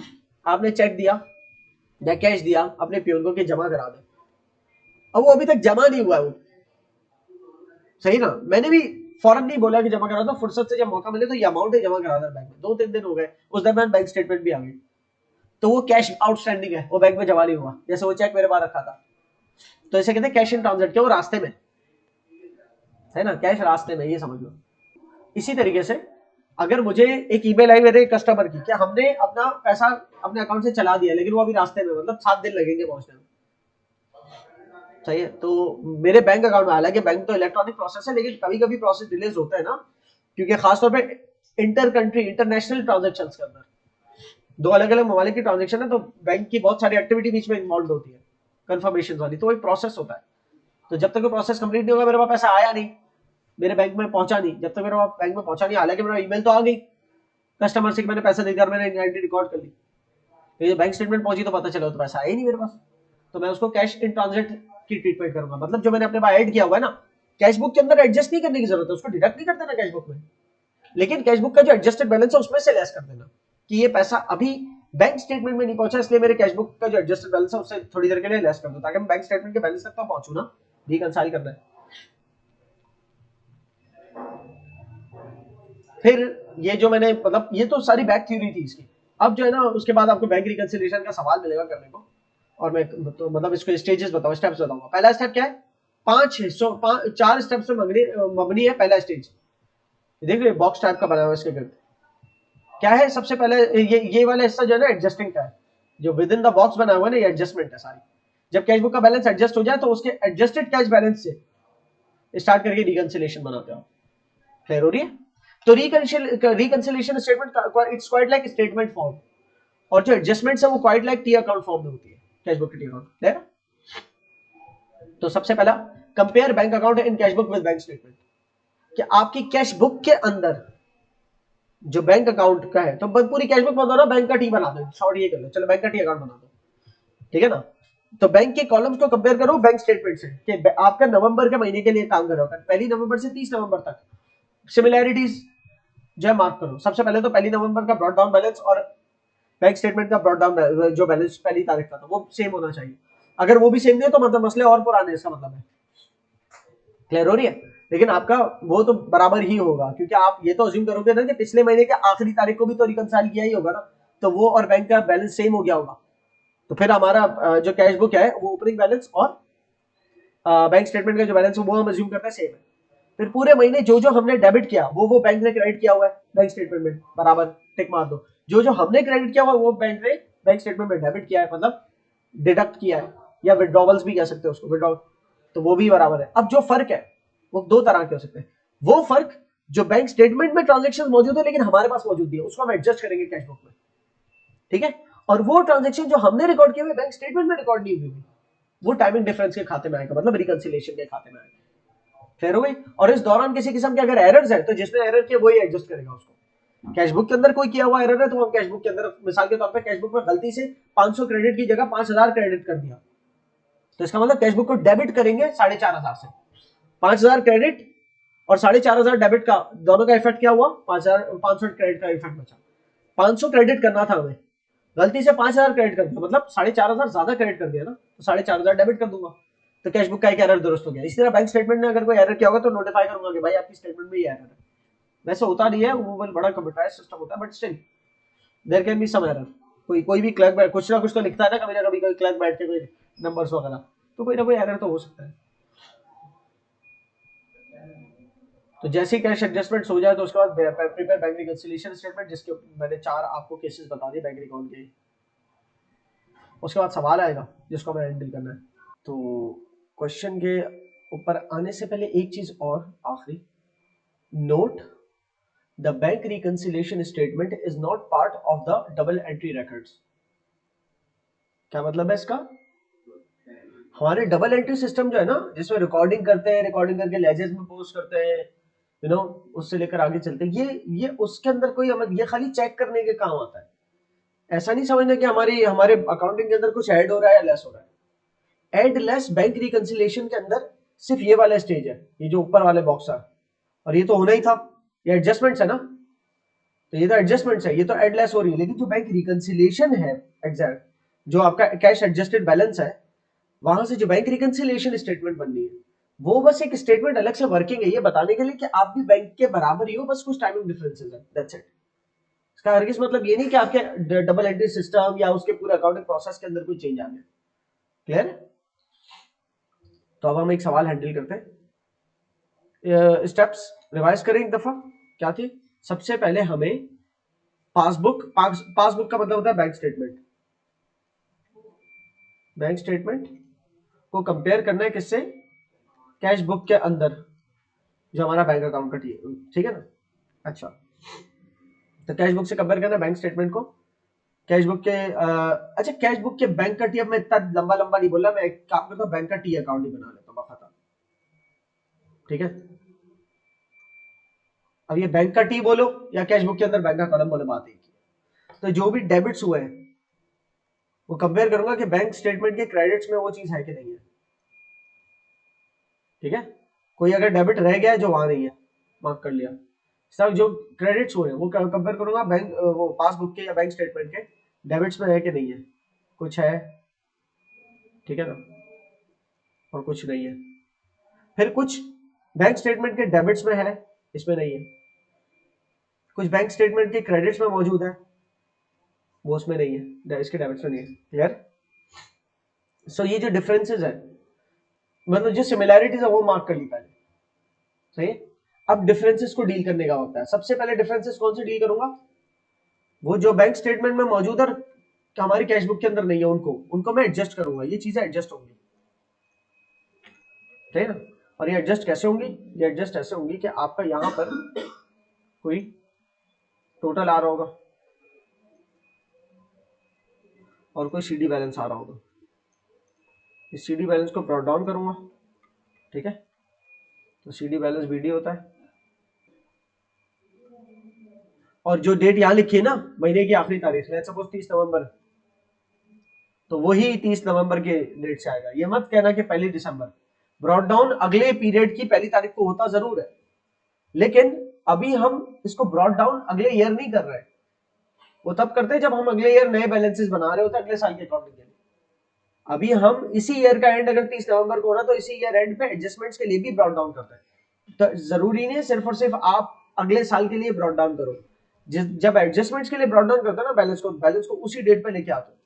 लेट्स सपोज बैंक अकाउंट में कोई एरर हुआ होता तब भी हम एडजस्टमेंट्स ही कर रहे होते, सही, तो वो भी ब्रॉट डाउन होता सेम डेट पे होता है ना, क्लोजिंग बैलेंस के इसी अकाउंटिंग पीरियड का।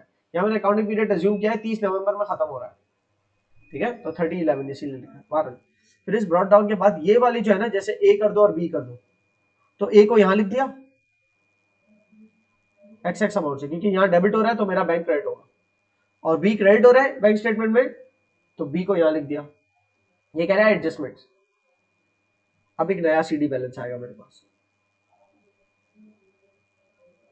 ठीक है। ये जो नया सीडी बैलेंस आया ना, जो भी अमाउंट है, ये मेरा कौन सा सीडी बैलेंस है? ये कहलाता है एडजस्टेड कैश बुक बैलेंस या adjusted bank balance, adjusted bank balance, ठीक है। इसको मैं कोई अमाउंट ही अज्यूम कर लेता हूं, लेट्स सपोज ये 520 है, ठीक है। 520 इतना छोटा अमाउंट, मिलियन, बस $520 खुश। अब आप इस $520 से स्टार्ट करोगे बैंक रिकंसिलिएशन स्टेटमेंट, और इसका नाम दोगे balance as per adjusted cash book, ठीक है ना, या adjusted bank balance as per cash book, जो नाम लिख रहा हूं, adjusted bank balance as per cash book, ठीक है, 520। इसमें कुछ ऐड होगा, कुछ लेस होगा, कुछ ऐड होगा, कुछ लेस होगा, जो भी है। फिर आपके पास जो फाइनल अमाउंट आ जाएगा वो यहाँ पर लिखोगे, और वो it should be balance as per passbook. Passbook मतलब bank statement, passbook bank statement को भी कहते हैं, सही है। Although it can also go the other way round, लेकिन मैं अभी अदर वे राउंड नहीं करना अदर वे राउंड होता है। लोग शुरुआत ऐसे करते हैं इसको, जैसे प्लस ए है और प्लस बी है और माइनस एक्स है और माइनस वाई है। लेट्स सपोज ये अलग अलग किस्म के केसेस है जो मैं केसेस बता रहा था ना, जैसे अनप्रेजेंटेड चेक्स, आउटस्टैंडिंग लॉजमेंट्स, रिकंसिलिएशन के अलग अलग केसेस है। अगर it's the other way around, अगर शुरू यहां से हो रहा है और पहुंचाना यहां तक है, क्या बोलती है अकल, क्या होगा? जो लेस हो रहा है वो ऐड हो जाएगा, जो ऐड हो रहा है वो लेस हो जाएगा। ठीक है, तो ए जो कि एडजस्टेड बैंक बैलेंस के अंदर ऐड हो रहा था, उसको यहाँ bank balance as per passbook से शुरू करो तो इसको लेस करूंगा मैं, और इसको भी लेस करूंगा, जबकि इसको इन दो को ऐड कर दूंगा। क्लियर हो रही है? क्योंकि I am going the other way around. तो ज्यादातर आपको इस तरह से मिलेगा होता हुआ, लेकिन मैं आपको इस तरह से भी नहीं करवाऊंगा, मैं आपको उस तरह से करवाऊंगा, एडजस्टेड कैश बुक से ऊपर रखूंगा बैलेंस। क्लियर है? और मैं आपको फिर टास्क दे दूंगा कि आपने जो है यही सवाल बैलेंस एज पर पासबुक से करना। क्लियर है? ताकि आपका दोनों एंगल से सेंस बन जाए। अच्छा, तो ये एक बेसिक हमारा रिवीजन था। The bank columns of Fatima. अभी ये फातिमा की कैश बुक है, ये कैश बुक आपकी अभी फातिमा की बनी हुई है। ये किस काम आएगी? कंपेयर करने के काम आएगी। अभी हमें एक और स्क्रीनशॉट चाहिए, वो किसका होगा? पासबुक का या बैंक स्टेटमेंट का कह लो, वो ये रही फातिमा का अकाउंट जो है वो इस बैंक के अंदर है। ठीक है, अब फातिमा का बिजनेस अकाउंट हम ये सपोज कर रहे हैं, सही ना? फातिमा गोयल बिजनेस का नाम है, बिजनेस का अकाउंट होल्डर का नाम है, बिजनेस का नाम जो भी होगा फातिमा का बिजनेस। हमारा थोड़ा सा छोटा कर देता हूं ताकि मैं कंपेरेबल पोजीशन पे ले आऊं इनको। अब मैं सिमिलैरिटीज मार्क करना शुरू करता हूं। बैलेंस एट स्टार्ट, हमारा ये कैश बुक है ना, कैश बुक को टी अकाउंट के तौर पे सोचो, ये टी अकाउंट के तौर पे सोचो बस। सही है, ये दो लाइनें लग गई, तो अब ये टी अकाउंट जैसा लग रहा है। तो ये opening balance, balance brought down बोल दो, पहली अप्रैल का बैलेंस 2970 और यहाँ भी 2970 है, बैलेंस मैच हो रहा है, ओपनिंग। क्लियर है? क्लोजिंग बैलेंस 2834 है, ये भी पहले चेक कर लेने का। इसका क्लोजिंग बैलेंस भी 2834 होता तो आप कहते बस खत्म, प्रॉब्लम ही कोई नहीं, रिकनसाइल्ड है। यहाँ पर क्या लिखा है? ये बैलेंस कौन सा बैलेंस है? 2834 डेबिट बैलेंस, क्रेडिट बैलेंस? हाँ, सीडी लिखा क्रेडिट पे है लेकिन वो ताल्लुक डेबिट से रखता है कि डेबिट साइड बाहर है। और यहाँ पर क्या लिखा है? कौन सा बैलेंस है? ये करोड़ नहीं है, ये क्रेडिट बैलेंस है। तो सही है ना, जो हमारा डेबिट बैलेंस है उसका क्रेडिट बैलेंस होना चाहिए, लेकिन फर्क है, हमारा 2834 है, उसका 3092 है। 420 पैसा हमारे पास आया, क्या हमारे पास 420 आया वो क्रेडिट में देखेंगे डेबिट में देखेंगे? क्योंकि दिख रहा है डेबिट क्रेडिट में, इसलिए वैसे भी बैंक स्टेटमेंट के क्रेडिट बताते पैसा आया और हमारा डेबिट बताता पैसा आया। अगर 420 वहां लिखा होता तो गलत हो जाता, कंपेयर करना, वो अलग दो चीजें थी। ठीक है, और इसी तरीके से एक और बात बताओ, अगर क्लोजिंग बैलेंस 2834 ही लिखा होता लेकिन डीआर लिखा होता, तो मतलब बैंक स्टेटमेंट के हिसाब से डेबिट बैलेंस वो हमारे लिए ओवरड्राफ्ट कहलाया, वो तो उसका सीडी तो हमारे पास फिर यहां आना चाहिए, क्योंकि जो बैंक का डेबिट बैलेंस है वो हमारा क्रेडिट बैलेंस होना चाहिए, और जो क्रेडिट बैलेंस है उसका सीडी डेबिट पे आना चाहिए। सही ना? तो हमारे पास डेबिट बैलेंस शो हो रहा है और बैंक के पास भी डेबिट बैलेंस शो हो रहा है, ये गलत है, बैंक के पास में क्रेडिट बैलेंस होना था। बहरहाल अभी केस वो नहीं है। अच्छा, और एक दफा जरा देख भी ले रहे हैं, 420 में हमारे पास पैसा आया जे दातवानी के नाम, इनके नाम से, मतलब ये हमारा यकीनन कस्टमर होगा। ठीक है ना, उसने ऑनलाइन ट्रांसफर किया होगा या हमें चेक दिया होगा, जो भी है। ठीक है, और यहाँ पर जो 420 आया वो देख रहे हो, चेक नंबर 6983 के उस आया। तो बस ये कुछ खास पता नहीं चल रहा है हमें, बस ये पता है जे दादवानी, बस अब अमाउंट से पहचानेंगे और क्या। क्लियर है? अच्छा जी, इसके अलावा एबीसी स्टोर 217 पैसा आया लेकिन क्रेडिट नहीं हुआ। 217 1460 की सेल हुई आपकी और बैंक में पैसा आया, तो यकीनन ये कैश सेल है ना, कि किसी ने आपसे माल खरीदा, हमने किसी को माल बेचा और उसने मेरे बैंक में पैसा दे दिया। तो ये डायरेक्ट मतलब कोई उधार वाली सेल है, डायरेक्ट कैश सेल है। कैश सेल का मतलब यह है कि बैंक में भी पैसा आ सकता है, जरूरी नहीं कैश ही आया। पारल तो हुई है 1460, लेकिन यहाँ पर मेरे पास क्रेडिट नहीं हुआ 1460 से। तो ये दो चीजें मेरे पास ऐसी है जो यहाँ क्रेडिट नहीं हुई। इसके अलावा डेबिट, हमारे क्रेडिट देख लेते हैं, डेबिट हुआ कि नहीं। 234 मेरा क्रेडिट हुआ है, इसके पास 243, ये सेम नहीं है, ये दो अलग चीज है। 110 मेरे पास से पैसा गया है, क्या 110 गया है? हाँ गया है। ठीक है, 1372 मेरे पास से पैसा गया, 1372 जाते हुए नजर नहीं आ रहा। 517 मेरे पास से पैसा गया, जाते हुए नजर नहीं आ रहा। क्लियर है? तो ये दो बैलेंसेस और ये वाला, ये वाला और ये वाला, ये तीन बैलेंसेस ये हमारे पास कहां पर मौजूद है, कैश बुक में मौजूद है, लेकिन बैंक स्टेटमेंट में नहीं है। ठीक है ना, तो हमें इनको ट्रीट करना है, इसको ट्रीट करना है और इनको ट्रीट करना है। लेकिन ये जो हमारे कैश बुक में मौजूद है बैंक स्टेटमेंट में नहीं है, ये हमारे रिकंसिलिएशन के वक्त देखने हैं, अनलेस कि किसी किस्म का एरर हो। अगर इसमें किसी किस्म का एरर है तो हमें एडजस्ट यही के यही कर देना। लेकिन अगर कोई एरर नहीं है तो फिर ये चीजें जो यहाँ पर मौजूद है वहां पर मौजूद है, टाइमिंग डिफरेंसेस कहलाएंगे और ये मैं रिकंसिलिएशन में देख रहे हैं। लेकिन ये चीजें जो मेरे पास येलो से हाईलाइट करता है बैंक स्टेटमेंट में मौजूद है लेकिन कैश बुक में नहीं आई, ये तीन आइटम्स इनको एडजस्ट करना है। तो पहले एडजस्टमेंट करते हैं रिकंसिलिएशन एडजस्टमेंट, तो पहले सबसे एडजस्टमेंट करने लगेंगे। ठीक है, क्या करेंगे जी, टी अकाउंट अपना बनाएंगे बैंक का, वही मतलब कैश बुक जो का बैंक का कॉलम बनाएंगे, बैंक अकाउंट ब्रॉट डाउन क्या करेंगे, जो मेरे कैश बुक के अंदर कैरी डाउन है थ्रू 834 उसी को ब्रॉट डाउन करेंगे ना, उसी को तो दुरुस्त करना है। वो डॉलर की लाइन नहीं छोड़ी, सॉरी, 12 डॉलर है जो भी है। ठीक है, 2834 ब्रॉट डाउन किया और अभी ये वाले मुझे बैंक मेरा डेबिट हुआ है, मतलब कटे मेरे पास से, तो अपने बैंक अकाउंट में क्रेडिट करूंगा 243।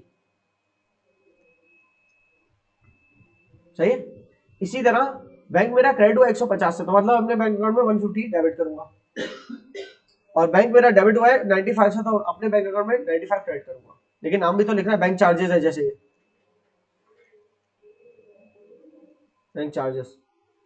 सर ये 243 क्या है, चेक नंबर 2388, पैसा कटा है हमारे पास, हमने कोई पेमेंट की होगी। ठीक है ना, इसको मैं क्या लिखूं, किसी सप्लायर को पे किया होगा तो नाम नहीं लिख सकता मैं, अब नाम नहीं है मेरे पास कोई, परचेजेस लिख देता हूँ। ठीक है, परचेज किसी किस्म की परचेज की होगी, कुछ भी लिख दो लॉजिकली, कुछ जो समझना लिख दो, ये नहीं गलत हो यार, कुछ है नहीं तो क्या करूं, अल्लाह रखा लिमिटेड तो नहीं लिख सकता इतना ही अलग से, एबीसी को लिख दो, चलो खैर है, चाहो तो नाम भी लिख दो, लेकिन मैं परचेज लिखना ज्यादा सूटेबल है मेरे लिए, ये क्योंकि सबसे ज्यादा ऑफन ट्रांजेक्शन यही होती है, आप कुछ खरीदते हो। अच्छा, इसके अलावा मेरे पास पैसा आया 150, इसका लिखा हुआ है कि डिविडेंड है, क्या लिखूंगा इसको मैं, 150 डिविडेंड की सूरत में आया मेरे पास बैंक में, डिविडेंड इनकम। ठीक है ना, मैंने किसी कंपनी के शेयर्स लिए होंगे तो उसके बाद मुझे पैसा मिला, तो अब मेरे पास सीडी बैलेंस आ जाएगा एक, सही है, वाली साइड ये लग रही है 2834 प्लस 150 यहाँ पर कर दूंगा, दोनों तरफ ये वाली साइड लिखूंगा, फिर इस दोनों तरफ लिखी हुई साइड में से ये दो माइनस करूंगा, जो भी हो जाएगा सीडी बैलेंस में जाऊंगा। ठीक है, वो देख लेते हैं सॉल्यूशन के अंदर, या यहाँ ये दो तस्वीरें तो मैंने ले ली थी, अरे ये क्या लिखा है, एक चीज अभी वो कर लेते हैं, करेक्ट कर लेते हैं। It's discovered that the Fatma made an error on 10 April and recorded purchases as 234 when the correct figure was 243। ये जो 243 लिखा है ना, ये इसने किया है रिकॉर्ड 234 से, ट्रांसपोजिशन एरर करके बैठी हुई है। इसने परचेजेस 243 की जगह, परचेज 243 की जगह कितनी लिख दी, 234, 9 से कम लिखी, तो 9 से और परचेजेस करनी है। ओके फाइन, ये यूं नहीं होगा हल, ये देखा जाए तो ये एंट्री हुई भी है, देखा जाए तो ये वाली एंट्री भी हुई भी है, बस फर्क कितना है, ये वाली एंट्री भी हुई है, ये वाली भी हुई है, बस इसमें फर्क कितना है 9 का, कि इसमें 9 ऐड करना है मुझे क्रेडिट साइड पे, तो 9 क्रेडिट करना है परचेजेस के नाम से, समझ में आई, कि परचेजेस 243 की हुई थी, आपने सिर्फ 234 क्रेडिट किया हुआ है, तो 9 और क्रेडिट कर दो परचेजेस। ठीक है, ये परचेजेस सही, ओके फाइन। तो बस अब हमारे चंद डिफरेंसेस रह गए, फिर तो 243 वाला भी हो गया, 243 वाले में बस एक 9 का फर्क डालना था, वो हो गया। अब 150 और 95 इसके अलावा, तो अगर हम देखते हैं यहां तक क्या हुआ है, ये मार्किंग हो रही है, ठीक है ना, फिर 2834 ब्रॉट डाउन किया जैसे मैंने भी किया वहां ब्रॉट डाउन।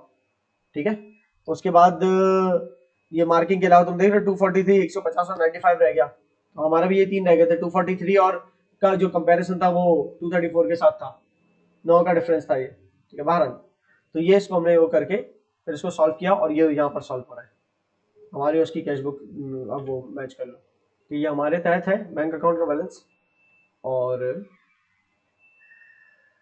इसके तहत ये बैलेंस है। ठीक है, कंपेयर कर लेते हैं हमारा इसका, बैलेंस ब्रॉट डाउन 2834 हमने भी किया, इसने भी कर लिया। ठीक है, मतलब ये तो सॉल्व हुआ है ना, बस हम चेक करें हमने सही सॉल्व किया कि नहीं किया। दोनों सेम ही चीज है ये। हमने जैसे 2834 पहले ब्रॉट डाउन किया, फिर हमने 150 डिविडेंड के तौर पे अपने पास ऐड किया, क्योंकि हमारी बैंक स्टेटमेंट में क्रेडिट हुआ हुआ था तो हमने पास भी ऐड कर दिया कि डिविडेंड इनकम है। हमने करेक्शन की एरर की कि हमने 9 कम क्रेडिट किया था परचेज की मद में, तो 9 वो भी क्रेडिट कर दिया। और 95 से बैंक चार्जेस डिडक्ट किए, जो कि हमें बैंक स्टेटमेंट देखने के बाद पता चले थे, तो हमने अपने पास से इसलिए डिडक्ट किए थे। ठीक है, तो हिसाब से हमारा सीडी बैलेंस इतने जो कैलकुलेट करें 2880 बन रहा है, क्योंकि हमारा ये 2984 बन रहा है, टोटल 2984 बन रहा है। तो उस लिहाज से हमारा एडजस्टेड सीडी बैलेंस हो रहा है 2880। लेकिन ये सिर्फ और सिर्फ अभी एडजस्टेड बैलेंस है, रिकंसाइल्ड नहीं है। तो अब हम balance as per adjusted bank balance as per cash book, ठीक है ना, adjusted bank balance as per cash book कितना है 2880, राइट, ये वाला है। अब 2880 है ये, लेकिन एग्जैक्टली यही हमारे उसका बैलेंस नहीं है। बैंक स्टेटमेंट का बैलेंस क्लोजिंग क्या है 3092। तो हमारा अभी भी फर्क आ रहा है, क्योंकि अभी हमने 243 150 और 95 इसको एडजस्ट कर लिया, लेकिन जो हमारे कैश बुक के अंदर था वो अभी हमने रिकंसाइल करना बाकी है। ठीक है, वो क्या है, दो डेबिट एंट्रीज है जो हमारे कैश बुक के इस 2834 के अंदर एडिट थे, सही ना, और यही 2834 जो है हमारा ब्रॉट डाउन बैलेंस बना था। तो इस 2834 के अंदर दो ऐसे डेबिट्स एडिड है जो कि बैंक स्टेटमेंट में क्रेडिट नहीं हुए थे, और इसी तरह एक दो तीन तीन ऐसे, तीन नहीं बल्कि 234 वाला तो अकाउंट फॉर हो गया ना, परचेज वाला 1372 और 517, ये दो अमाउंट ऐसे डिडक्टेड है हमारी कैश बुक के अंदर ऑलरेडी, जो हमारी बैंक स्टेटमेंट से नहीं हुए थे। तो अब इनको ट्रीट करने का वक्त आ गया। ठीक है, तो जो हमारी कैश बुक में एडिड है उनको लेस कर दो, और जो लेस हुए उनको एड बैक कर दो। तो अगर हम अपने कैश बुक के बैलेंस से चले एडजस्टेड कैश बुक के बैलेंस के अंदर भी, समझो भाई, जब 28 एडजस्टेड कैश बुक बैलेंस तक हम कैसे पहुंचे, 2834 का जो बैलेंस था उसी में कुछ ऐड और लेस करके हम 2880 तक पहुंचे ना, लेकिन वो ऐड लेस हमने टी अकाउंट लेवल पे किया था, मतलब एडजस्टमेंट्स किए थे। लेकिन ये 2834 के अंदर भी तो जो कुछ चीजें थी ना, वो सारी की सारी बैंक स्टेटमेंट में तो नहीं थी, तो उनमें से जो बैंक स्टेटमेंट में नहीं थी तो उसका इंपैक्ट 2834 में मौजूद है, वो इंपैक्ट खत्म करना होगा ताकि वो इंपैक्ट 2880 से भी खत्म हो। क्लियर है, और वो हम रिकंसिलिएशन स्टेज पे कर रहे हैं काम। आई होप कि इट्स क्लियर सो फार। तो सबसे पहला काम, क्योंकि मैं कैश बुक के बैलेंस से शुरू कर रहा हूं ना, तो कैश बुक में जो ऐड हुआ था वो लेस कर देता हूं, सही ना, और जो लेस हुआ था वो ऐड कर दूंगा। तो ऐड क्या हुआ था 217 1460, 217 कैश बुक के अंदर बैलेंस में ऐड हुआ था, उसको इसलिए लेस कर रहा हूं क्योंकि ये 217 हमारी बैंक स्टेटमेंट के अंदर ऐड नहीं हुआ था। इसी तरीके से 1460 भी, 1460 भी हमारे कैश बुक के अंदर शो हो रहा था, ये हो रहे बैलेंस शो, लेकिन हमारी बैंक स्टेटमेंट पासबुक की क्रेडिट पे शो नहीं हो रहा था। ठीक है ना, इसीलिए जो हमने ऐड किया हुआ हम उसको लेस करेंगे तभी तो पासबुक के बैलेंस के करीब पहुंचेंगे। इसी तरह हमने जो डिडक्ट किया हुआ था 1372 और 517 उसको ऐड बैक कर देंगे, कैश बुक के अंदर ही हमने डिडक्ट किया हुआ था। ठीक है, क्योंकि ये हमारी बैंक स्टेटमेंट के डेबिट नहीं हुआ, डिडक्ट नहीं हुआ था। क्लियर, तो ये हमारा पहले देख लेता बैलेंस आ रहा है कि नहीं। 2880 माइनस 217 माइनस 1460 प्लस 1372 प्लस 517 3092। ठीक है, ये क्या है बैलेंस एज पर,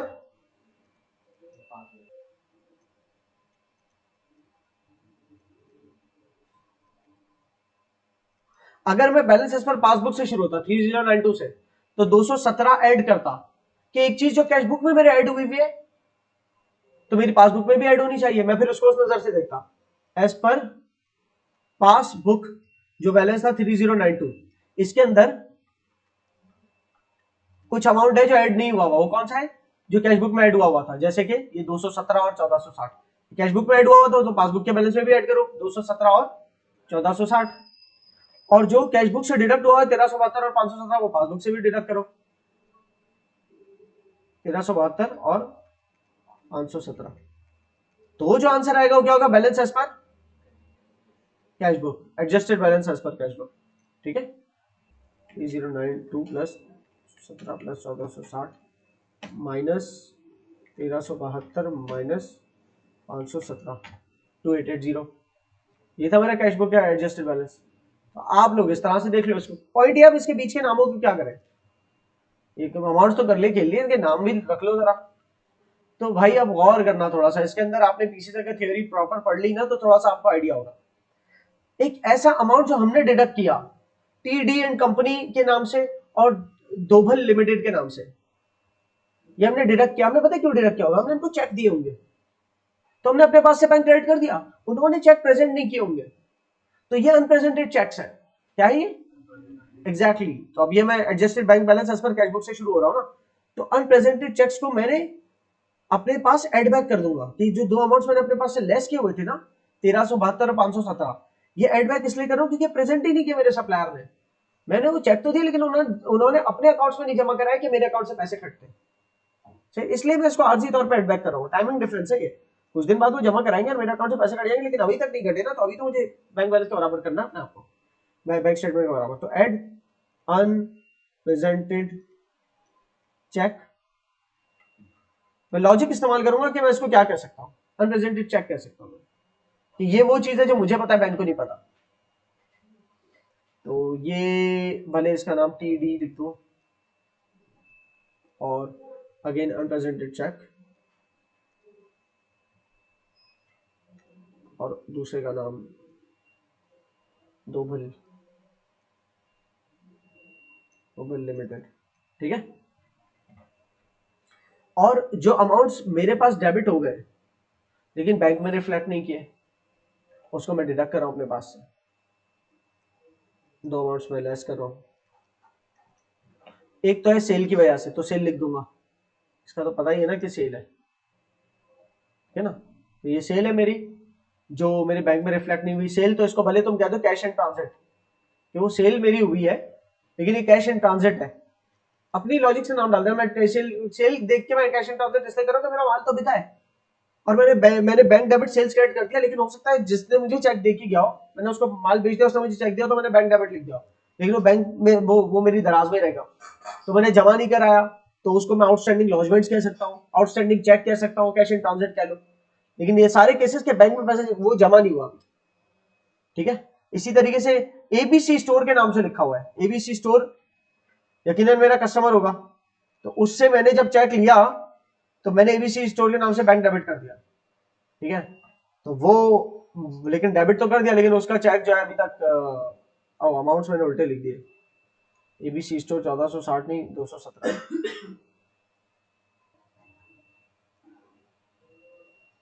ठीक है।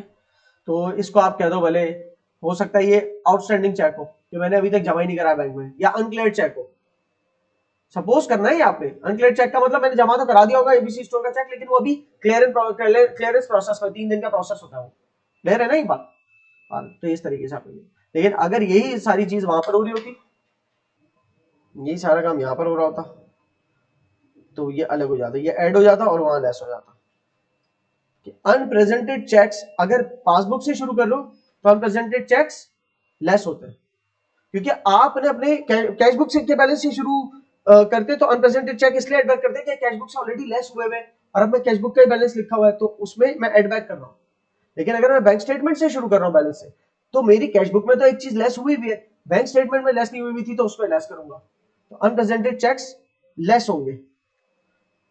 अगर मैं बैंक स्टेटमेंट के बैलेंस से स्टार्ट करूं तो अनप्रेजेंट चेक्स क्यों लेस होंगे, क्योंकि वो चेक्स, अनप्रेजेंट चेक्स का मतलब ये होता है कि वो चेक्स जो हमने हमारे सप्लायर्स को दिए, तो वो देते वक्त हमने कैश बुक से डिडक्ट कर दिया अपने कि हमारा बैंक क्रेडिट हो गया, और अब रिकंसिलिएशन हम बैंक स्टेटमेंट या पासबुक के बैलेंस से शुरू कर रहे हैं, तो उसको डिडक्ट करना बाकी है, वो हम तो डिडक्ट कर चुके हैं।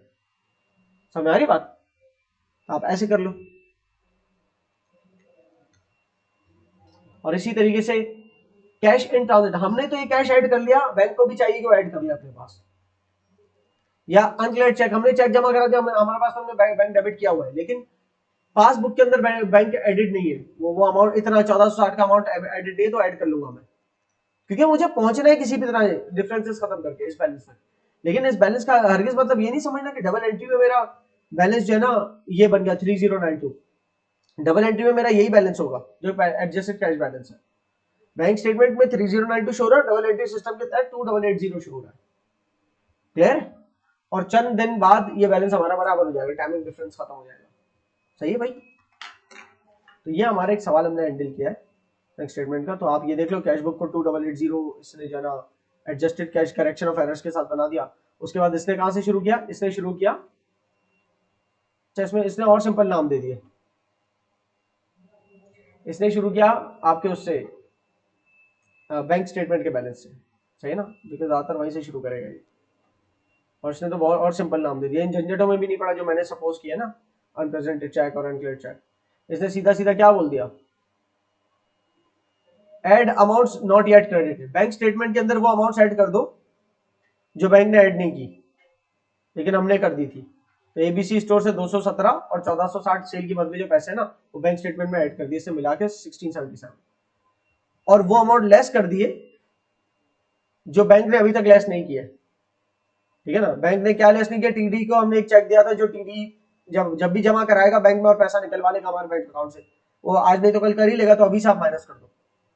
ठीक है ना? तो बैंक स्टेटमेंट में से ही माइनस कर दिया तो हमारा 2880 बचा। क्लियर है?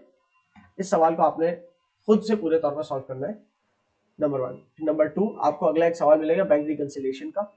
ठीक है ना? इसको भी आपने सॉल्व करना है। इसमें भी आपने एक बैंक मतलब ये इसमें कोई भी टी अकाउंट नहीं बना हुआ, तो सवाल को पढ़ के ही आपने सॉल्व करना है, सही ना? पहले तो पहला टी अकाउंट बनाना है मे बी, ठीक है, उसे वो बना के फिर किसी किस्म का एडजस्टेड बैलेंस निकालना, समथिंग लाइक दैट। आप उसको देखोगे, खुद ही हैंडल करोगे, मैं ज्यादा इसके ऊपर बात नहीं करूंगा। इसका आंसर भी मैंने नहीं अभी दिया हुआ, मैं बाद में नोट्स में ऐड कर दूंगा इसका answer. Adjusting the bank balance in the cash book, पहले यहाँ पर टी बनेगा एडजस्ट करने के लिए बैंक बैलेंस को, ठीक है, बैंक का टी बनेगा, और यहाँ पर भी एडजस्टेड बैलेंस आपका बैंक का, तो वहां पर एडजस्टेड बैलेंस आ गया। उसके बाद आप यहाँ पर बैंक रिकंसिलिएशन स्टेटमेंट बनाओगे। बैंक रिकंसिलिएशन स्टेटमेंट यहाँ दोनों बना ली, इतनी जगह खाली है ना, दोनों बना ली।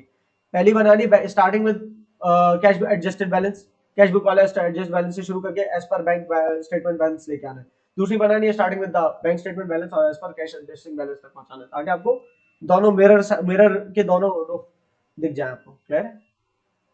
उसके बाद advantage of bank reconciliation, you just see it, क्या आप किसी किस्म के एरर्स को डिटेक्ट कर सकते हो, बैंक बैलेंस एक्यूरेट है ये इंश्योर कर सकते हो, फ्रॉड और एरर डिटेक्ट हो सकता है, एक्यूरेसी डिटेक्ट हो सकती है। इससे आपको ये पता चल सकता है कि बैंक ने मतलब बैंक के अंदर ऐसे क्या क्या अमाउंट है जो अभी तक क्रेडिट नहीं हुए हैं। ठीक है ना? बैंक स्टेटमेंट में मतलब हमारे पास, हमने अपने पास तो गिन लिए लेकिन बैंक अकाउंट में हमारे शो नहीं हो रहे, रिफ्लेक्ट नहीं हो रहे, वो कौन सा अमाउंट है। इसी तरह कौन कौन से हमारे ऐसे सप्लायर हैं जिन्होंने अभी तक बैंक में पैसे नहीं जमा कराए। इसके अलावा और भी चीजें, ये बैंक रिकंसिलिएशन से फायदा होता है, ये क्लियर हो जाता है एक तरफ। ठीक है? और बैंक स्टेटमेंट से कंपेयर करने का, अच्छा बैंक रिकंसिलिएशन तो एक पूरा प्रोसेस है ना, बैंक रिकंसिलिएशन प्रोसेस का नाम भी और एक स्टेप का नाम भी है। तो ऐसा स्टेप देखे तो बैंक रिकंसिलिएशन स्टेटमेंट है कि जिससे हमें अनप्रेजेंटेड चेक, अनक्लियर्ड चेक के बारे में पता चल जाता है, आउटस्टैंडिंग लॉजमेंट्स के बारे में पता चल जाता है, कैश इन ट्रांजिट के बारे में पता चल जाता है। लेकिन अगर ओवरऑल बैंक स्टेटमेंट के, बैंक रिकंसिलिएशन के प्रोसेस को देखें तो पहला स्टेप है एडजस्टमेंट्स का। तो हमें बैंक रिकंसिलिएशन के प्रोसेस के अंदर ये भी पता चल जाता है कि हमारे बैंक अकाउंट में डायरेक्टली कहां से पैसा, डायरेक्टली कहां पैसा गया, तो वो भी तो पता चलता है, उसी वजह से एडजस्टमेंट्स कर पाते हैं। बल्कि पहले वो पता चलता है, बाद में रिकंसिलिएशन वाले आइटम्स आते हैं। क्लियर? और इसके बाद फिर हम कंट्रोल अकाउंट्स पे आ जाएंगे।